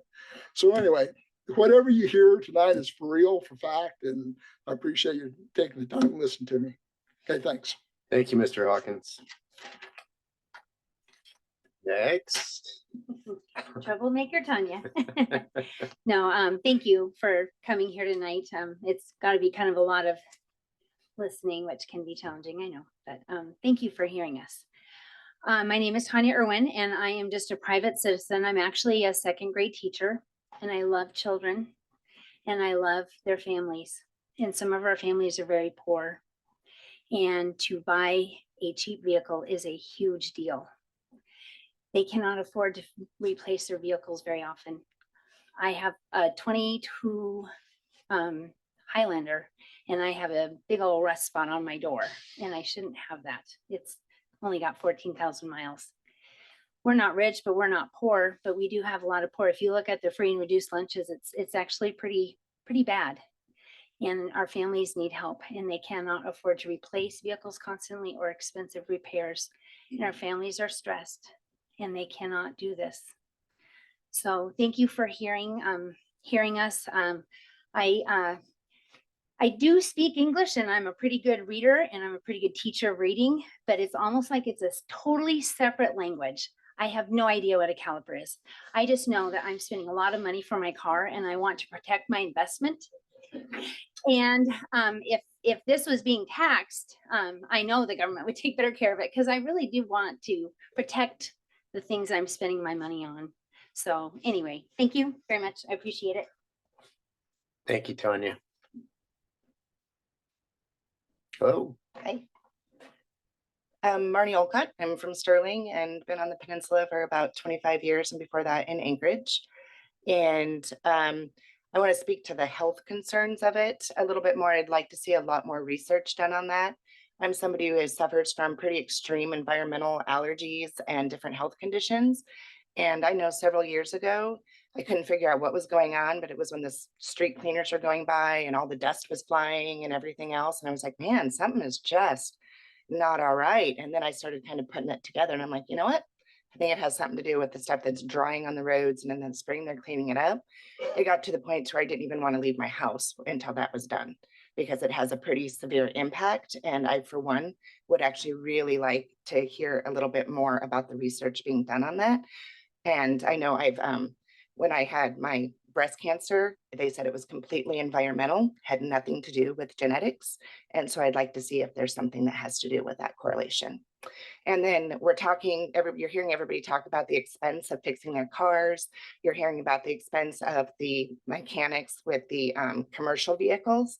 The trickle down effect of that, not only the expense of that, but the trickle down effect that that's got to have for our entire community, for all of the stuff being trucked into our community, has to have a huge impact. And with everything else that we've been dealing with over the last 4 years, even that increase with the inflation and everything else is going to hurt the families that you're talking about, excuse me, that can't afford to fix their car. They can't afford studs for their car possibly, but maybe if they didn't have to fix the rust on their car, they could put the studs on the car like Jory was talking about. So I think that it's a bigger issue than just the cars rusting or the moose licking the roads or and it's a lot bigger issue. Thank you. Thank you, Marnie. Next.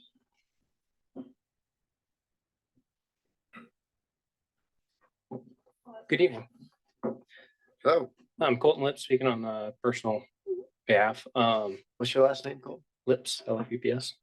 Yeah, just a couple thoughts here on this, because we've been discussing, I think it's pretty well agreed that there's pretty significant cause and effect with using the brine. Anytime you're putting salt on your vehicles, there's going to be rust applied with that.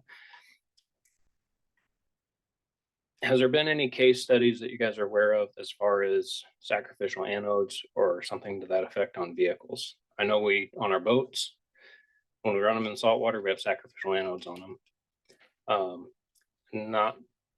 I'll be clear, I'd prefer we just didn't use brine at all. We used to say drive to conditions, you slow down. And I definitely lean that direction, but for the case of discussion, has there been any look into that? As far as anodes on vehicles? So, I mean, I have an aluminum boat myself with I think it's a zinc on the back, and so that's what you're referring to. And that's actually, again, this is why we have these listening sessions. It's a fascinating idea and one I wrote down to follow up on. I don't personally know but I do know Commissioner Anderson will talk a little bit about a literature review as one of the things we're affirmatively doing here. And that's actually one thing that we would absolutely want to ask. Just be fascinating to know. So thank you.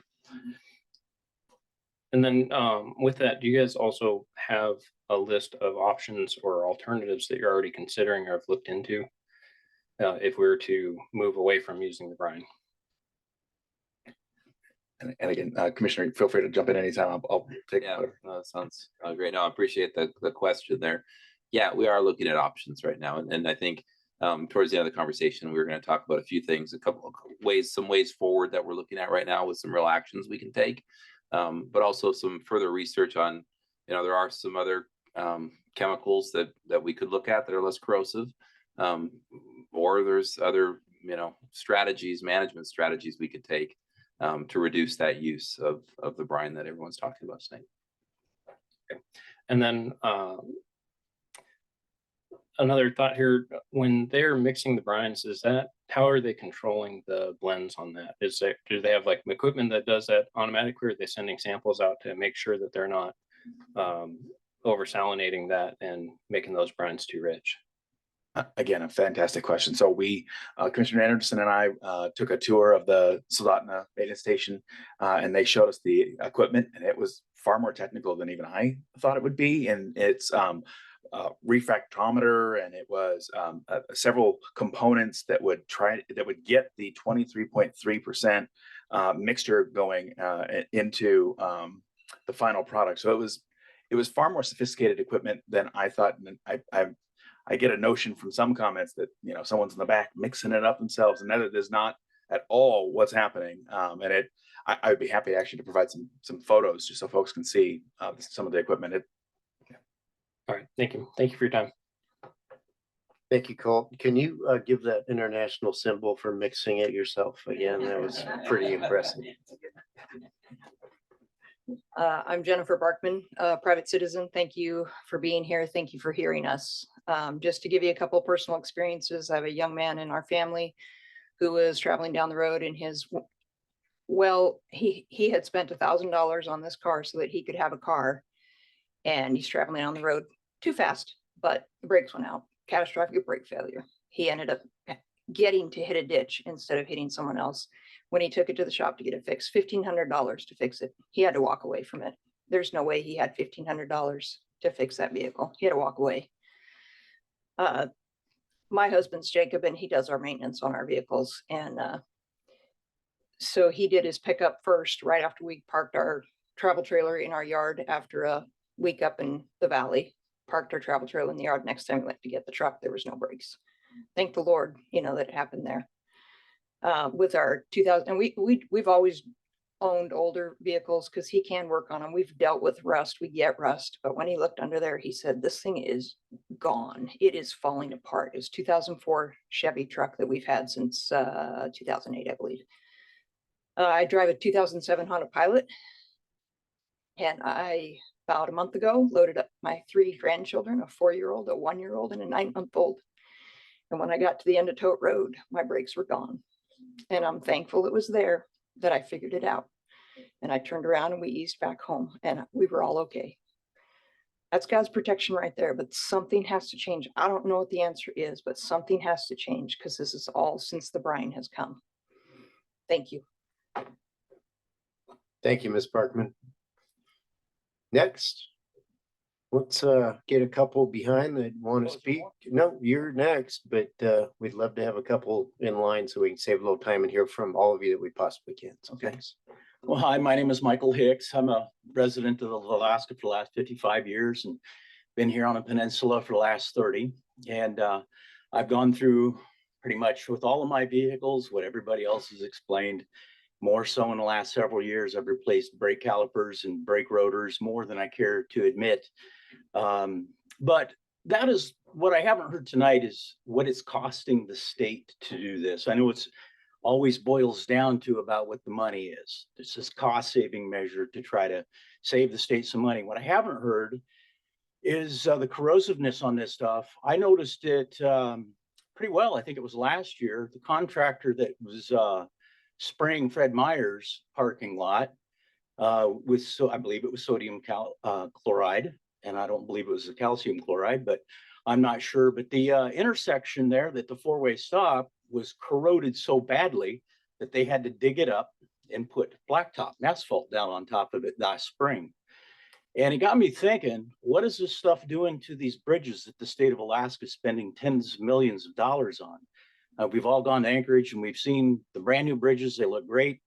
I was here when the 4-lane, 5-lane bridge got put across the Kenai River, and that's all made out of concrete. And it got me thinking, is this stuff destroying that as well? Where's the savings if the state's going to have to go through and rebuild these bridges down the road? Because we can all salt our walkways out front. And if you got concrete walkways, you know how long that'll last, and it'll just eat it up. So that was kind of my point, and what I would like to get an answer for as well. Is there any studies done on what this is doing? I did notice that they put blacktop on top of the bridges up there at 20 Mile and Placer River. Is that because it was eating the concrete? I don't know. I'd like some answers for that. I know that they spent a lot of money here the last 10 years. Then Ilchik Bridge, they had a contractor down there digging that up for almost all summer and resurfacing that one. I think even the Kasilof River Bridge was treated as well. And, you know, I can see the effects of it happening on the concrete as well, besides all of our vehicles. So anyway, that was my question that I had tonight that I'd like to have answered. And, you know, has the state really considered what that's going to cause to their infrastructure that they've been spending, like I said, tens of millions of dollars on as well? Is there real savings there to the state? Thank you. That's all I got. Well, wait, Mr. Hicks, I think Andy was going to answer your question. I'll give a little bit of a answer here, and that is, it's a good point to raise. I don't know if we have specific data that would point to something along those, but I did want to make 2 mentions, and I do have a few things hopefully at the end to clarify from some of the comments or additions to give for context. But for bridges in particular, bridges are one of the things that we have this acronym BARF, Bridges and Rivers Freeze First. It's memorable. And it's one of those, the bridges, because of the freeze thaw constantly, they're actually a very, it's an area where there are more accidents. And so that's actually one of the areas that's very important to make as safe as possible. So it's a good conversation to have about proper strategies around that type of infrastructure. Just to make sure, I also mentioned one correction here. Anchorage DOT does use brine. And so we'll maybe get into that a little bit more when we provide some materials, but it's just wanted to clarify that that's not, the municipality of Anchorage doesn't use brine, but DOT in Anchorage does use brine on our roads there. So. And that was one of the questions I asked in the letter. We were trying to clarify where it's being used, how it's going to be used, and we'll have an answer for that, hopefully in the near future. Yes, next.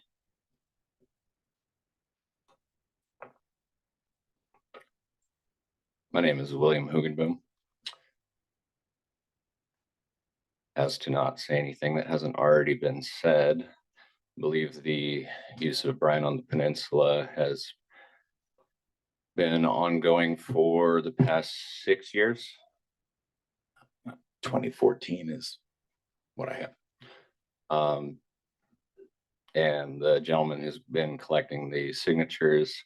Obviously, those signatures have been increasing. And for my job, I'm out amongst the public, constantly making laps around from Soldotna to Kenai to Nikiski on a daily basis. And I believe the bell has tolled for the automobiles of the citizens of the Kenai Peninsula.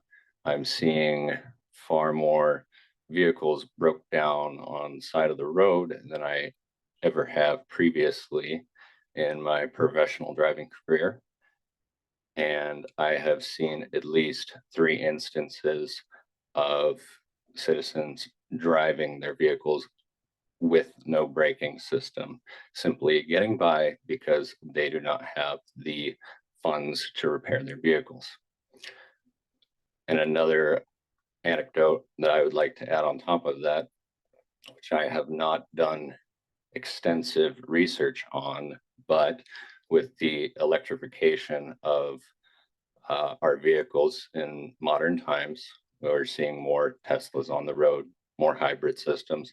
And for instance, a Tesla automobile uses several, I believe around 7,000 18650 lithium ion batteries in their cells. And what if those cells were compromised? If you peel apart a 18650 battery and toss it in a bucket of water, it will explode and cause a massive metal fire. Thank you. Thank you, William. What was your last name? Hugenboom. Hugenville? Hoogenboom. Okay, thank you. Next, Willow. I'm Willow King, a community member, small business owner, driver of a 2000 4Runner. I can't tell if it's having problems because of the brine, because it's old, but I am not a proponent of the use of brine. I'm a conservationist. I'm into local foods. I really like salmon. I'm just wondering if the mixture of calcium chloride going into the watershed is scientifically prepared. That's my one question. Question 2 is it a bit of a deterrent to give up on brine if we have heavily invested in technological equipment to mix it? And those questions are just for everybody. You can answer them if you want, but you know, let's be mindful. We're all good drivers. We've been driving in the snow and ice for a million years, and we love salmon. Make good choices. I want people to stop spending money on their cars and come buy local food. Thank you, Willow. Next. Hello, my name is Jay Kent. I'm a private citizen. I just have some concerns. Has the EPA done anything with the brine?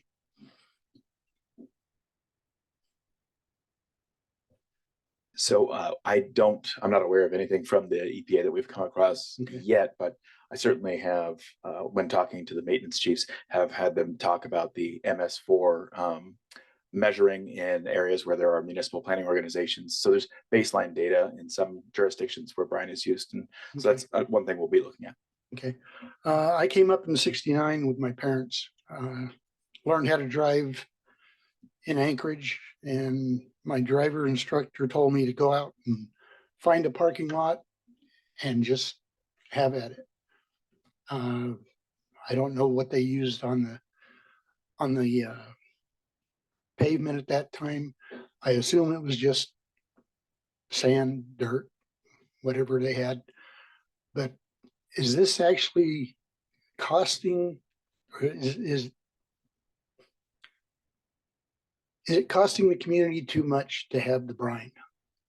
I don't know that. I'm not for it. I've only had one accident. That's when I was 17 years old. I'm quite a bit older than that now. I tend to slow down when it's wintertime. I especially don't like driving the first day that we have snow, because some people think they can still go as fast as they can. I believe that safety is a priority there. But if the brine is taking our vehicles and destroying them, it's not worth it. And, I believe that's all I have to say.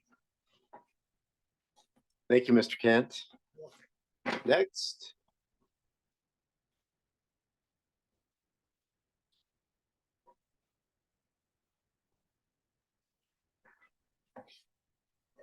Hello, my name is Ashley Hedrick. I'm a concerned mother and a concerned citizen of using the brine due to the fact that I was recently in a car accident on January 16th after the brine was sprayed.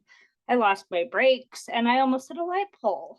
The light pole was the thing that stopped me. And part of the undercarriage of my Toyota that I was driving at the time completely fell apart. And the ambulance that took me to the hospital said that if the light pole had fallen on my Toyota, that I would not be here today. My little girl is outside sitting by the door out there. She would not have a mom if I didn't get saved by that light pole in my airbag. And I actually have pictures of the part of my car that fell apart, minus the brake line. That is the bottom of my undercarriage that was right next to the driver's side door. And that is the only thing that saved my life after that brine was sprayed. And it was sprayed exactly 30 minutes prior to me hitting that roadway. That's the only thing I have to say. Thank you, Ashley. Next, we've only got a few minutes, so get in line if you're going to speak. I don't know if we'll get through everybody tonight. We may give it a few more minutes to give folks a chance to talk, but go ahead. My name is Austin Hobaugh. I am a citizen and an equipment operator. I deal with all the borough roads in the winter. I guess my two questions to you guys is, what is the freezing point of this brine? And would it not be better to go back to cutting edges, ice edges, scarf irons on graders? If you have a good operator in the cab, they will last a long time on ice.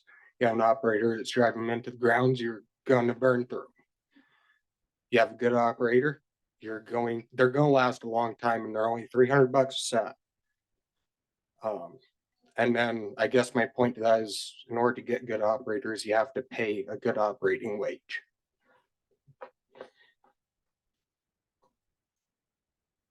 Thank you, Austin. Is that all you had tonight? Yes, sir. Thank you. Appreciate it. Thank you. What is the freeze point of the sodium chloride brine mixture that's being used here, Andy? Yeah, so my understanding is that they don't use it below, I think it's 20 degrees. It says minus, again, you can go on the Federal Highways website to look at the ratio percentage mixing. If you just look up ratios and FHWA, and again, I can share this link later, but it's also gives the eutectic temperature. Get the chemistry minor back up here and he'll help us, but that's that information is available online, and we do use that again judiciously. There's a flow chart that they use to make sure that it's only applied to roads. I'll stop there for a minute because I don't want to waste more time. Sorry. I'll explain eutectic. Eutectic is the maximum negative freeze or the lowest freeze temperature that is reached at the right mixture where the two components combined has a lower freeze temperature than either of them individually. And you could have, but that's okay. Go ahead. It's better from up here. So I was sitting up there quiet for quite a while, but my name's Richard Dvorkian. I'm going to speak on behalf of a private citizen. I am on the Borough Assembly and I did co-sponsor the resolution last night asking the DOT to stop the use of road brine, not reduce it, stop it. As a private citizen, I have a question. It seems like you allowed the Mat-Su DOT to opt out of using road brine, simple decision they made. But it takes us to get the commissioner of the DOT down here and hundreds of community members to beg you to stop using it. And you said you may reduce the use. Why was the Mat-Su borough allowed to opt out of using it and we're being forced to use it? Yeah, super good question, and I appreciate that. So when it was used, so Brine was used in the Mat-Su borough, and they transitioned out of it. There's a set of equipment and there's a set of strategies that our maintenance staff use when they're managing the snow and ice on the roads. And what we've learned is we've gone through and looked at the Mat-Su, looked at Fairbanks, even Valdez, Anchorage, and then the Kenai, is they all have different strategies based on, a lot of it's based on the folks that have the experience there that have been working in those regions for a long time. With what's being told here, we're looking at the processes. This isn't something we would do in every region. I mean, and a lot of our locations, they've come they develop these tools and these processes that work. They're never perfect, right? Because we have a lot of different things going on right now with whether it's, climate's a little different than it has been, and it's changing a little bit. I think that's something that we recognize, and how we change our maintenance practices needs to be flexible as well. And so we're going through that process here now to look at, hey, if, there's different ways to do things. We should be looking at them, but it might take us a little time because there's different type, there's investments that have to be made depending on what you're going at.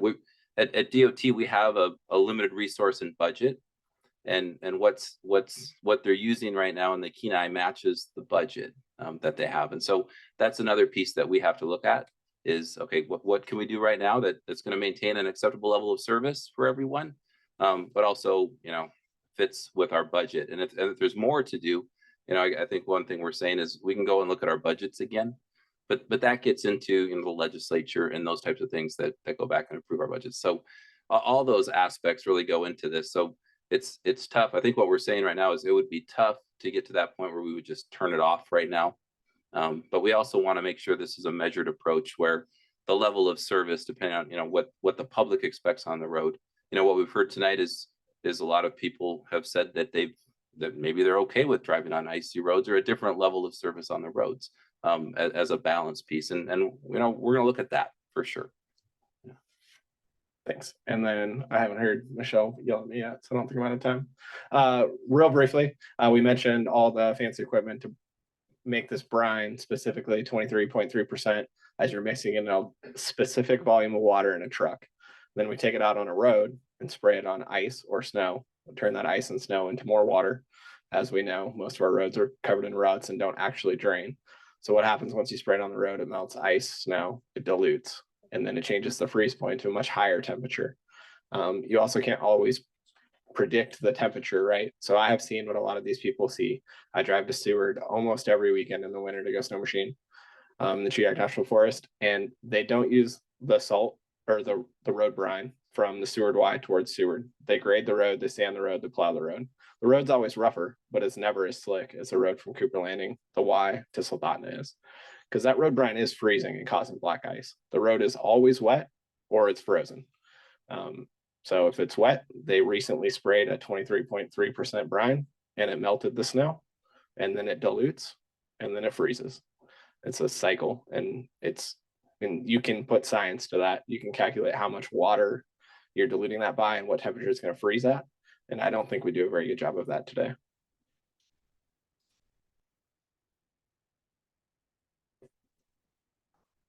Thank you, Richard. Still wish you weren't leaving the assembly. There's a couple people that have kind of pushed the commissioner for an answer, and I kind of personally wish we wouldn't do that because this is really compelling tonight. I don't think he's or the department has heard this level of testimony. So let's give it a chance to sink in.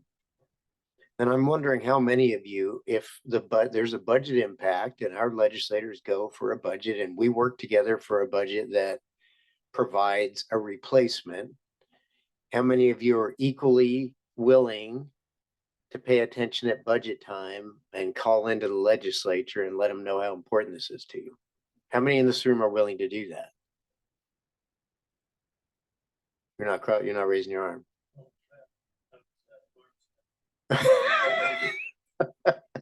Well, that's really important to know because we may be calling you out to do just that. I understand how the department is under budget constraints, just like everyone else in state government, but this is important. We were under budget constraints when the Silvertip station closed, and we all spoke up, and we spoke up, and we got it reopened, and it cost money, but it was important. So that there may be a call to action somewhere around February or March for that very thing. And the reason we're taking your names, and I hope you left some email addresses, is that so that we can stay in touch with you and get you all active when it matters, when we're looking for other options. So thanks. Yes, sir. Person, citizen. I do most of my own mechanic work on my vehicles. I'm a retired truck driver. I've been a truck driving instructor in the past, truck driving back in the 70s during the pipeline days, and instructor back in the 80s in Arizona. And so when it comes to salt brine, I don't like it at all. I'd like to see it flat go away.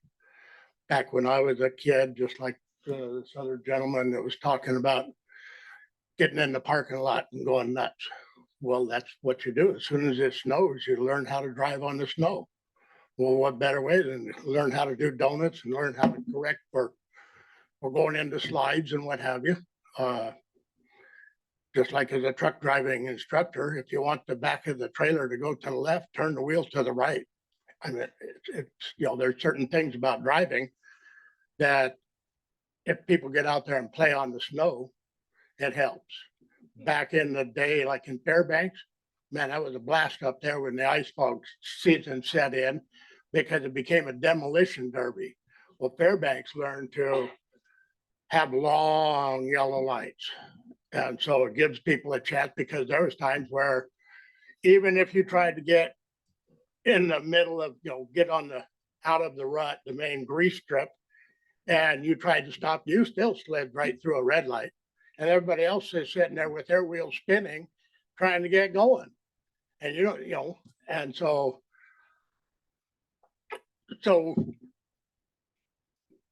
as far as like a truck driver, back when I drove truck, when I was young, boy, I had the need for speed. I mean, a stop sign meant shift and tear on pass, just stupid stuff, so I'd have lots of citations for failure to stop, bad lights, overweight as a truck driver, all kinds of crap. And so, but then I got to being a line driver. I finally got away from hustling, city driving in Anchorage and stuff, and trying to make the traffic lights and deal with all the people. People hate truck drivers, the general automobiles. They hate truck drivers. They hate cab drivers. That's just the way we are. School buses, we don't like them either. And so anyway, I finally became a line driver, and that changed the way I drove because now I had to learn to read the road, understand the road conditions, understand all the different factors. I like being out between Anchorage and Fairbanks. I don't like being in Fairbanks. I don't like being in Anchorage. I don't understand why everybody is so hell-bent to tear up their vehicles and cause accidents and everything by following so close, tailgating. It's just, why can't people learn to leave 5 minutes earlier? So that you people don't have to have the obligation of public safety by putting the brine on the road to supposedly make it safer. But it's not. To me, the cure is we need more commercials about, we do the no DUI, no driving under the influence, don't drive distracted, wear your seat belts, all those things. But do we have anything that tells people how to slow down, be safe, enjoy life, don't be in such a hurry, don't tailgate. As soon as something happens in front of me, the instant I have to get my foot off the gas and quickly on the brake, the first thing I start doing is look in that rear view mirror, make sure I'm not going to get rear-ended too, because somebody's right on my butt. And then I don't like those halogen lights either. I don't like those big pickups that sit right there and blind me in the mirror. I reach up and slap my mirrors out of the way. I'm like, ah. Mr. Meyer, your time is up and you might be getting a tiny bit off topic, but I do. But my whole point was, Peter, that we need to, people need to change the way they're driving, their driving habit. Learn to drive in the winter time in Alaska better than the way we do in the cities. And let's all just get along safely. Thank you, Mr. Meyer. I actually have heard that from a few people about the enabling. At some point, maybe the expectation for service is so high that folks perhaps are learning to drive in the winter, which is an important issue. Yes, sir. Yeah, my name is David Milner, live in Soldaten, and for the record, my arm actually does work. I'm going to see if I can set the record for the fastest one up here. I've heard it mentioned about budgets. That's very important. I'm kind of a fiscal hawk myself. If this area used sand versus using brine, what's the cost difference? Yeah, we'll actually look to provide more of that, but it is more cost. In fact, brine, if anyone, you don't need to take my word for it, look at brine versus salt cost, and it technically brine, because it's diluting down to a substance that's water and spread.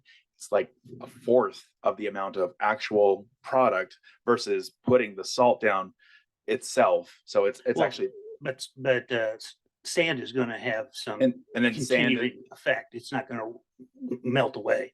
Oh, you mean just sand then? Yes. Oh, I understand. Yes, you would need to get additional sand, and that's actually sand is actually fairly expensive, believe it or not. So again, we can provide you better numbers on that, but sodium chloride is actually quite cheap. All right, thank you. Thank you, Mr. Miller. Next, and let's have 3 more. We're going to call it with 3 more that want to speak.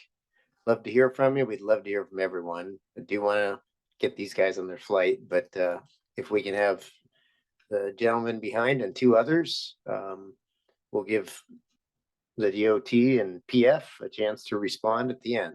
Yes, Katie. Did it work? I've been talking a lot with Dr. Sheen. He's a civil engineer out of Washington, and they have done a full environmental impact study involving brine. And I've gone through hundreds and hundreds of pages of his report, and I basically, for educational purposes, he's allowed me to go ahead and share what I found. And I synopsized the information forwarded to me by him and his affiliates, which he said I'm more than welcome to share for educational purposes. Comes from the Washington State University School of Environmental Research and Extension. And in short, from the practitioner points and abstract section of the report, these are his concerns and scientifically proven points. The pollution from increasing use of roadway de-icers may have detrimental effects on the environment. Of particular concern are the acute and cumulative risks that chloride salts pose on aquatic species. Chloride salts are water soluble, difficult to remove, highly mobile, and non-degradable. In other words, they're toxic and permanently damaging. For me, I'm personally concerned about the salts shedding off into the watershed, into the waters, and affecting the fish. And also the wildlife that constantly lick the roads, which we eat the fish and we eat the wildlife. So as a result, it affects us as well. The deicers cause water stratification and change the chemiophysical properties of the water and affect aquatic species and human health. Current guidelines may not be appropriate for the environmental protection and need to be revised.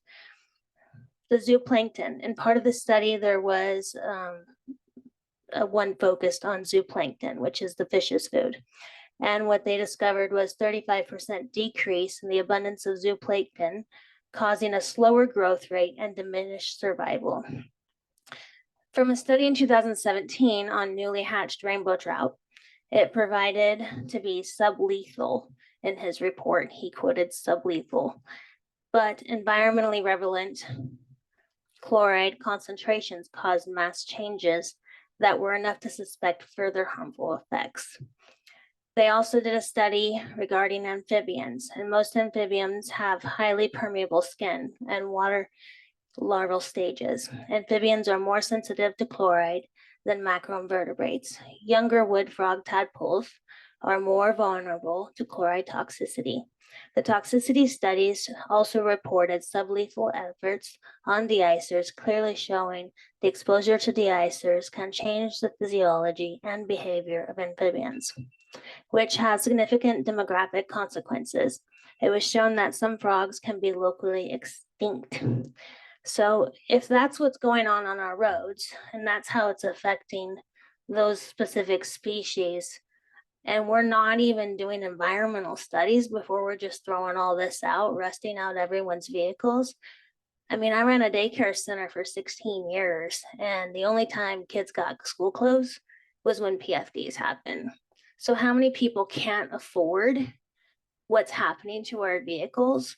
And when you're looking at the cost breakdown for sand versus brine, I would like you to take in the fact that using the sand, we would be using local gravel pits, and we would have tax revenues and such as that.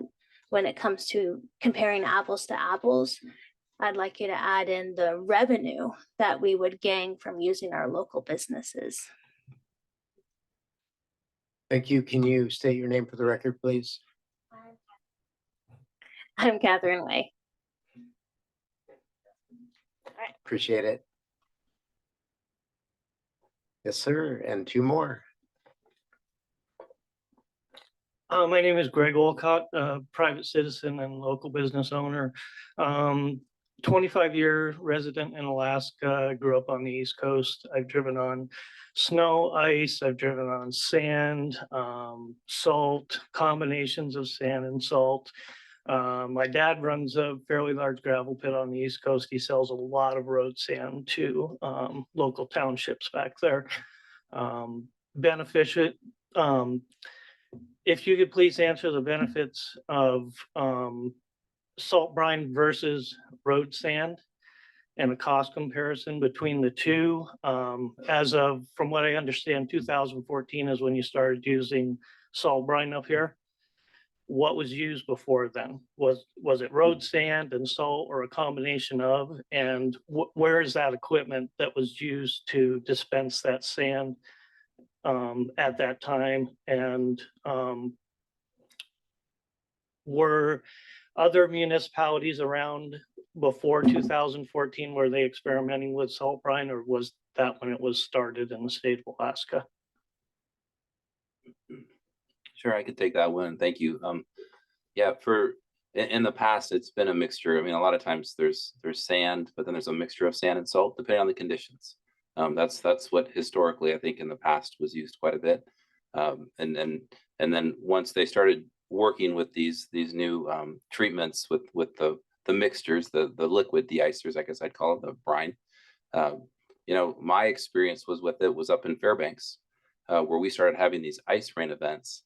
And it didn't matter how many cutting edges we put on. It didn't matter how much salt we could just straight solid salt we could put on the road. We couldn't get through the ice.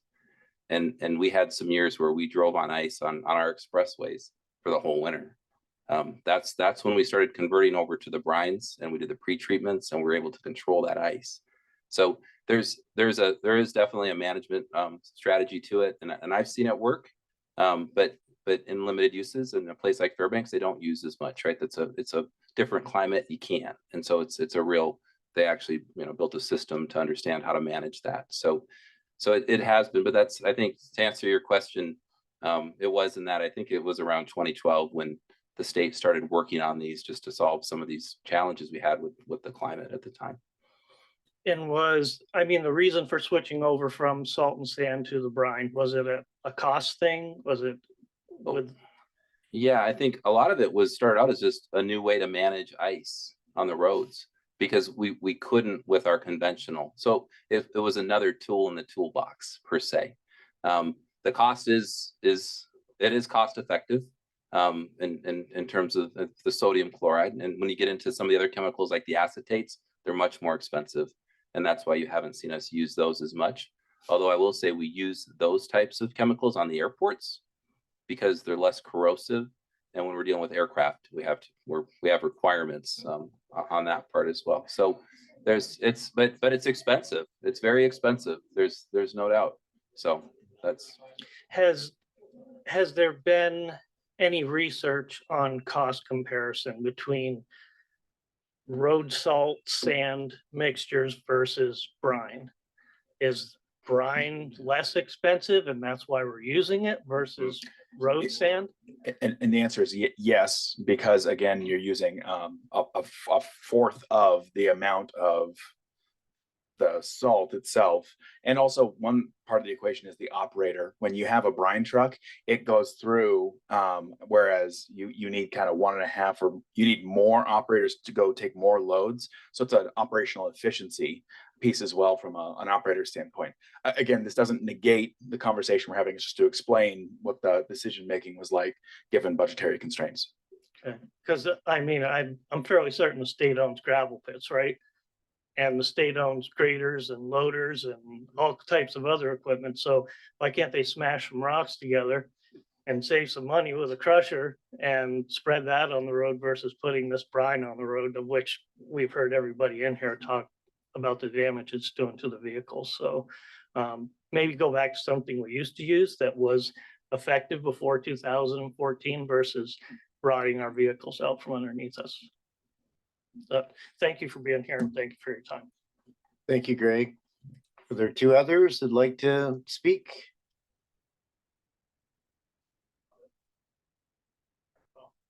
I'll talk about budgets. All right, Justin Ruffridge, live in Soldotna, currently have the pleasure of representing District 7, which is Kenai and Soldotna, and certainly appreciate Commissioner and Mr. Mills for being here. We have the pleasure of speaking to you twice in 1 week, so thanks for spending time talking about projects last week. From a budget perspective, which is really, from the sounds of it, maybe a big priority here. Certainly agree with all the folks in the room that it's a big issue, and it's one that has obviously continued for the last few years. And I think you guys have done a great job, and I appreciate the effort that you put into keeping our roads clean and plowed, and I appreciate that there's a lot that goes into that. From a budget perspective, and I think Commissioner, you just brought up something that caused a lot of commotion in the room about the importance of our airports, and I agree, we don't want airplanes falling apart in midair. And I think we have essentially one road. I know we have more than one road, but it would be great if the items that we're using on that road, as far as chemicals or other objects, or things that we place on that road, are things that we invest in. And I certainly can just say for myself, hearing the folks in the room as we go back to Juneau in January, I hope we continue this conversation from a budgetary perspective. Certainly we'll have my support to use some of those tools at our disposal. If we need to increase in that area, certainly I think you have the support of the people in this room and my support as well to continue to have that discussion.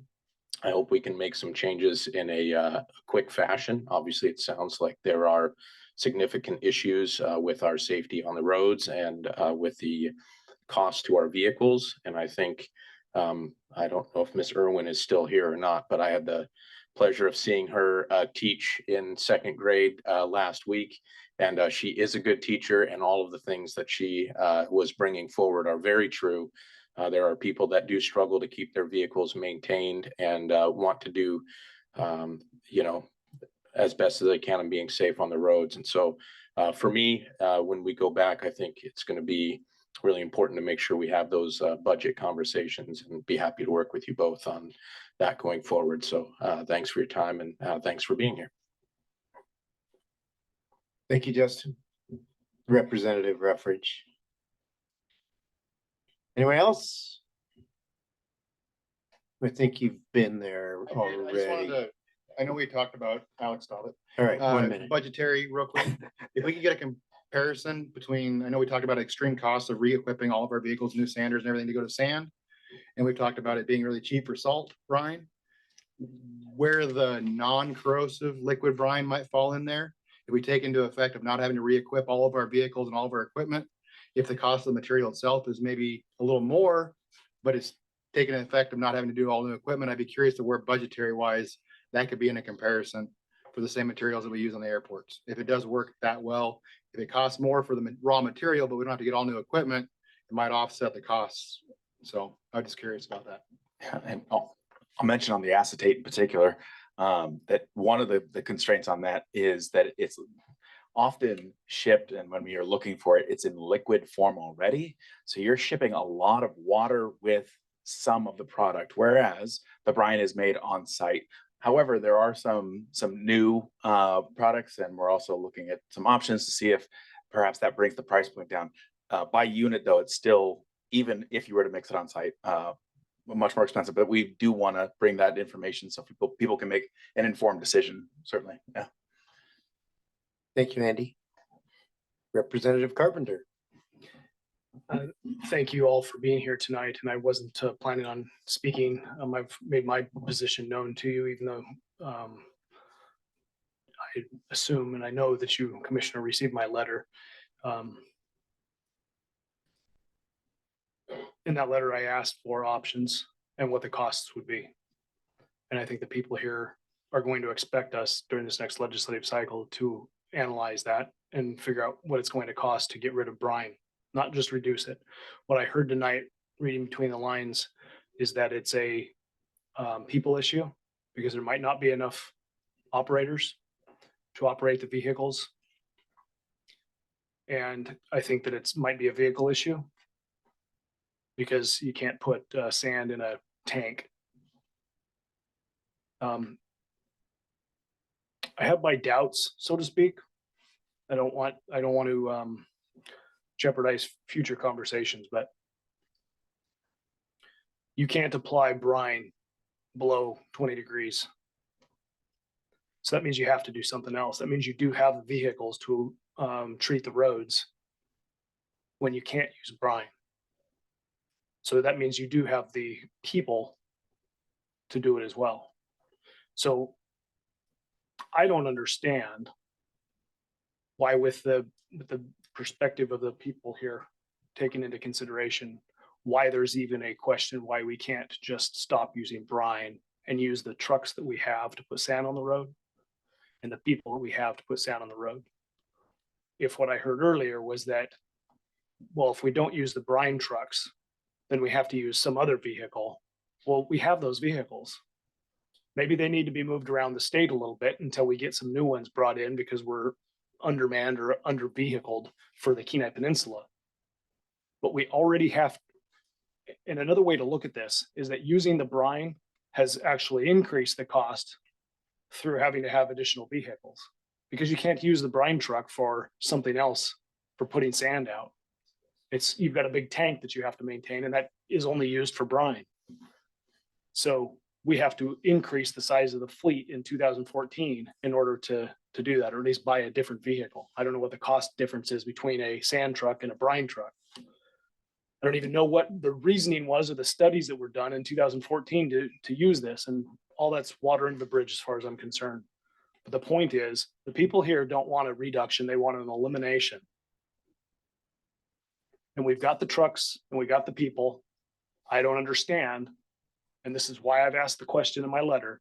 Please help me understand what the options are and what the costs are so that we can get to a point where we're not using the brine. Because that's what the people want. I get that the administration wants to be able to use it for certain reasons, but the people don't want it. So that's, as a representative of the people, that's the position that I'm going to take, and that I'm going to keep hammering home, is that it's not a reduction issue. It is an elimination issue, and get back to something else. What are the hurdles that stand in the way to getting back to something else? Thank you for coming.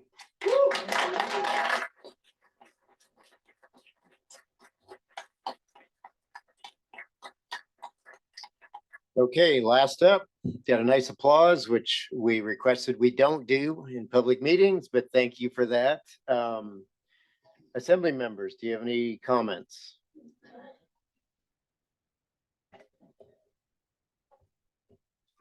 Thank you. Thanks everybody for coming out tonight. I do appreciate it. And I actually really hadn't thought much about the brine stuff before people started bringing it up. And then I started really kind of looking at vehicles and where everything was around the peninsula. And then I started looking at my own vehicles and discovered actually last week of all the crazy things that my spare tire underneath the back of my truck, completely gone.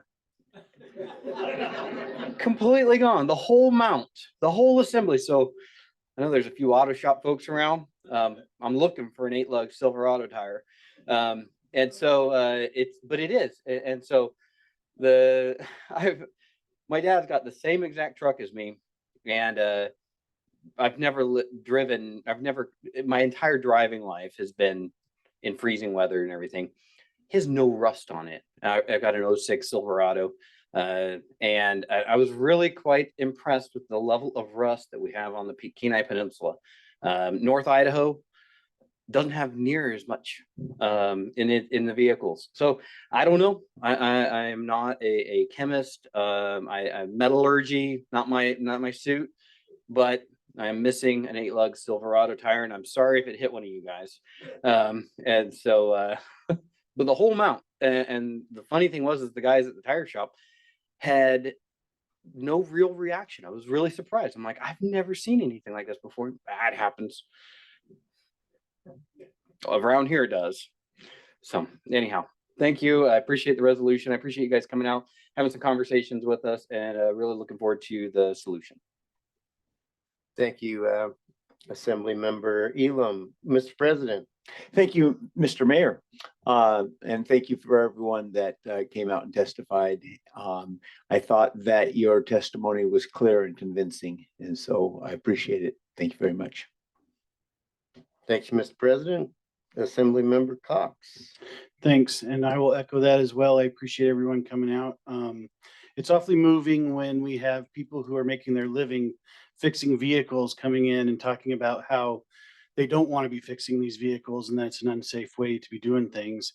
To me, that moved me a lot because I'm not, I don't know a whole lot about vehicles in that manner, but when it's their livelihood and they're in here talking about trying to keep people safe, I do think that's a big deal and we need to look at that. I did have a couple of questions. They don't need to be answered right now, but they're just ones that that I was thinking about while we were talking. We talked about seawater being at about 3% for the salt in the water, and that we're putting 23.3% on the roads. And then we put in an inhibitor to try and keep the corrosiveness down. I didn't know if there was actually a percentage. So like to look at salt water and say, okay, the percentage that creates the corrosion, and then what our brine would create in corrosion without anything in it. And then how much is that being reduced when we're using this this inhibitor was one question. The second question is when we're talking about money and how much things are costing, are we putting into factoring in the expense of all the new equipment that was purchased for the brine and to create the brine rather than the equipment we already had and were previously using just to put salt and sand onto the roads? So those are my two questions. I do appreciate you guys coming. Thank you, Mr. Cox, and Mr. Durgavorkian already used his. You're welcome if you have any other comments. I just want to say thanks. I appreciate the mayor getting the DOT down here and having the conversation, and then all the people that came out and testified tonight. I mean, this is what local government's all about. It's awesome to see the petition going around and then the auto shop's involvement in something that if they're successful is ultimately going to wind up costing them money. They're passionate about this. They want to see a solution, and I hope we can provide one. Thank you, sir. So close out here up front, Commissioner. Okay, well, I really want to thank all of you. This is, I mean, you're a very impressive group. Your comments are so well articulated, and I have, I don't know, 7 or 8 pages of notes I took tonight. And so we're going to be going through that. So what's next? I guess that's always important to go through in my world. And so the first thing that you will see from DOT, this topic of research. We've already been talking to several academic institutions. One of them is Montana State. We have a research section at DOT that researches transportation problems throughout the state, and we're going to prioritize this one. And what we're working on a contract already, so we can start addressing, the things that were discussed tonight. We'll provide the list of concerns, and we'll make sure we go through those. Everything from the health concerns. I think there was human health, there was fish and animal health discussed tonight, but then also going through the concerns about corrosion. There's a lot there. And so, we're committed to that and to make sure that we're going to address, some of the intent of the resolution and the comments tonight. So you can expect that from us, and we'll keep everyone informed through the borough on that aspect. Another thing we're doing now is it's a training effort, but also getting our maintenance folks together with other statewide, so that they're starting to talk to each other about how we're utilizing brine all over the state, and if there's good best management practices and these types of things, or where they're not using it, and how that's working, so that we can, we're working through the training. So our operators are out there, using it appropriately right now and managing that. And so that's something we're doing right now. We're also starting to look at our handbooks to make sure that the things that you're talking about, we're considering in our guidance for all our M&O staff. So that is happening. In regard to this topic of reducing usage, I mean, we have ordered it's like 3,000 cubic yards more of sand. A typical year in the Soldotna area, it's been about 5,500 cubic yards of sand. So we're going to go up and add on another 3,000. So you're going to see more sand on the road this year. And so when we have that choice, we won't be using brine, we'll be using sand. And that's something we're still working out, and we'll get back to everybody about how that specifically works, because I know you'll all be watching very closely, and we want to make sure it's real clear to everybody about, okay, this is what we're doing. We're also looking at reducing the usage and only using it on certain roads this winter. And this is something that we're going to need another week to get this fleshed out in terms of which roads. But one thing that I think would be prudent at this point is there could be a road or two where we won't use it, and people can see how that looks, and we can kind of do a look at that, and we'll limit our use to sand and salt, solid forms, and see how that goes. Just we can manage that in terms of the equipment fleet and the vehicles and the people. That's something we've discussed with our staff, and that seems like something we can do, and it also bring down the usage. Some of the estimates that our guys have said is, if we take this approach and we don't use it on some roads, we could bring down the usage this winter by 40%. So that's the start. As we look to other solutions and go through this further, that would be where we would start looking at budget and some of those things like that. So we're working through that. We're also talking about doing some trials with these other solutions like the acetates, which are less corrosive, but doing them in specific areas so we can monitor and see how they work. Just so we do this in a measured way. So we don't, but we got to think about the safety. Our responsibility as DOT, is the roads, and we do have these service levels that we really want to maintain for people. I've driven on bad roads in the wintertime. And it's, we don't want that. And I think if we can find new ways to manage this that are also effective, so we're all out there driving on safe roads, I think that's a good thing for everybody. So those are the things we're going to be working on, and so how we're going to do this is we'll respond to the mayor's letter, and we'll really be clear on okay, this is what we're proposing to do in this short term right now. And then we'll be looking at these other longer term ideas like, eliminating the usage, or whatever, maybe different usage of chemicals or whatnot in the long term. That would be a broader look. That's what we can commit to right now. So I hope that helps and gets us, that far along. But again, I really appreciate everybody's thoughts tonight and comments. It's really important to us, and we're just here to, we're taking it serious. So thank you. Thank you.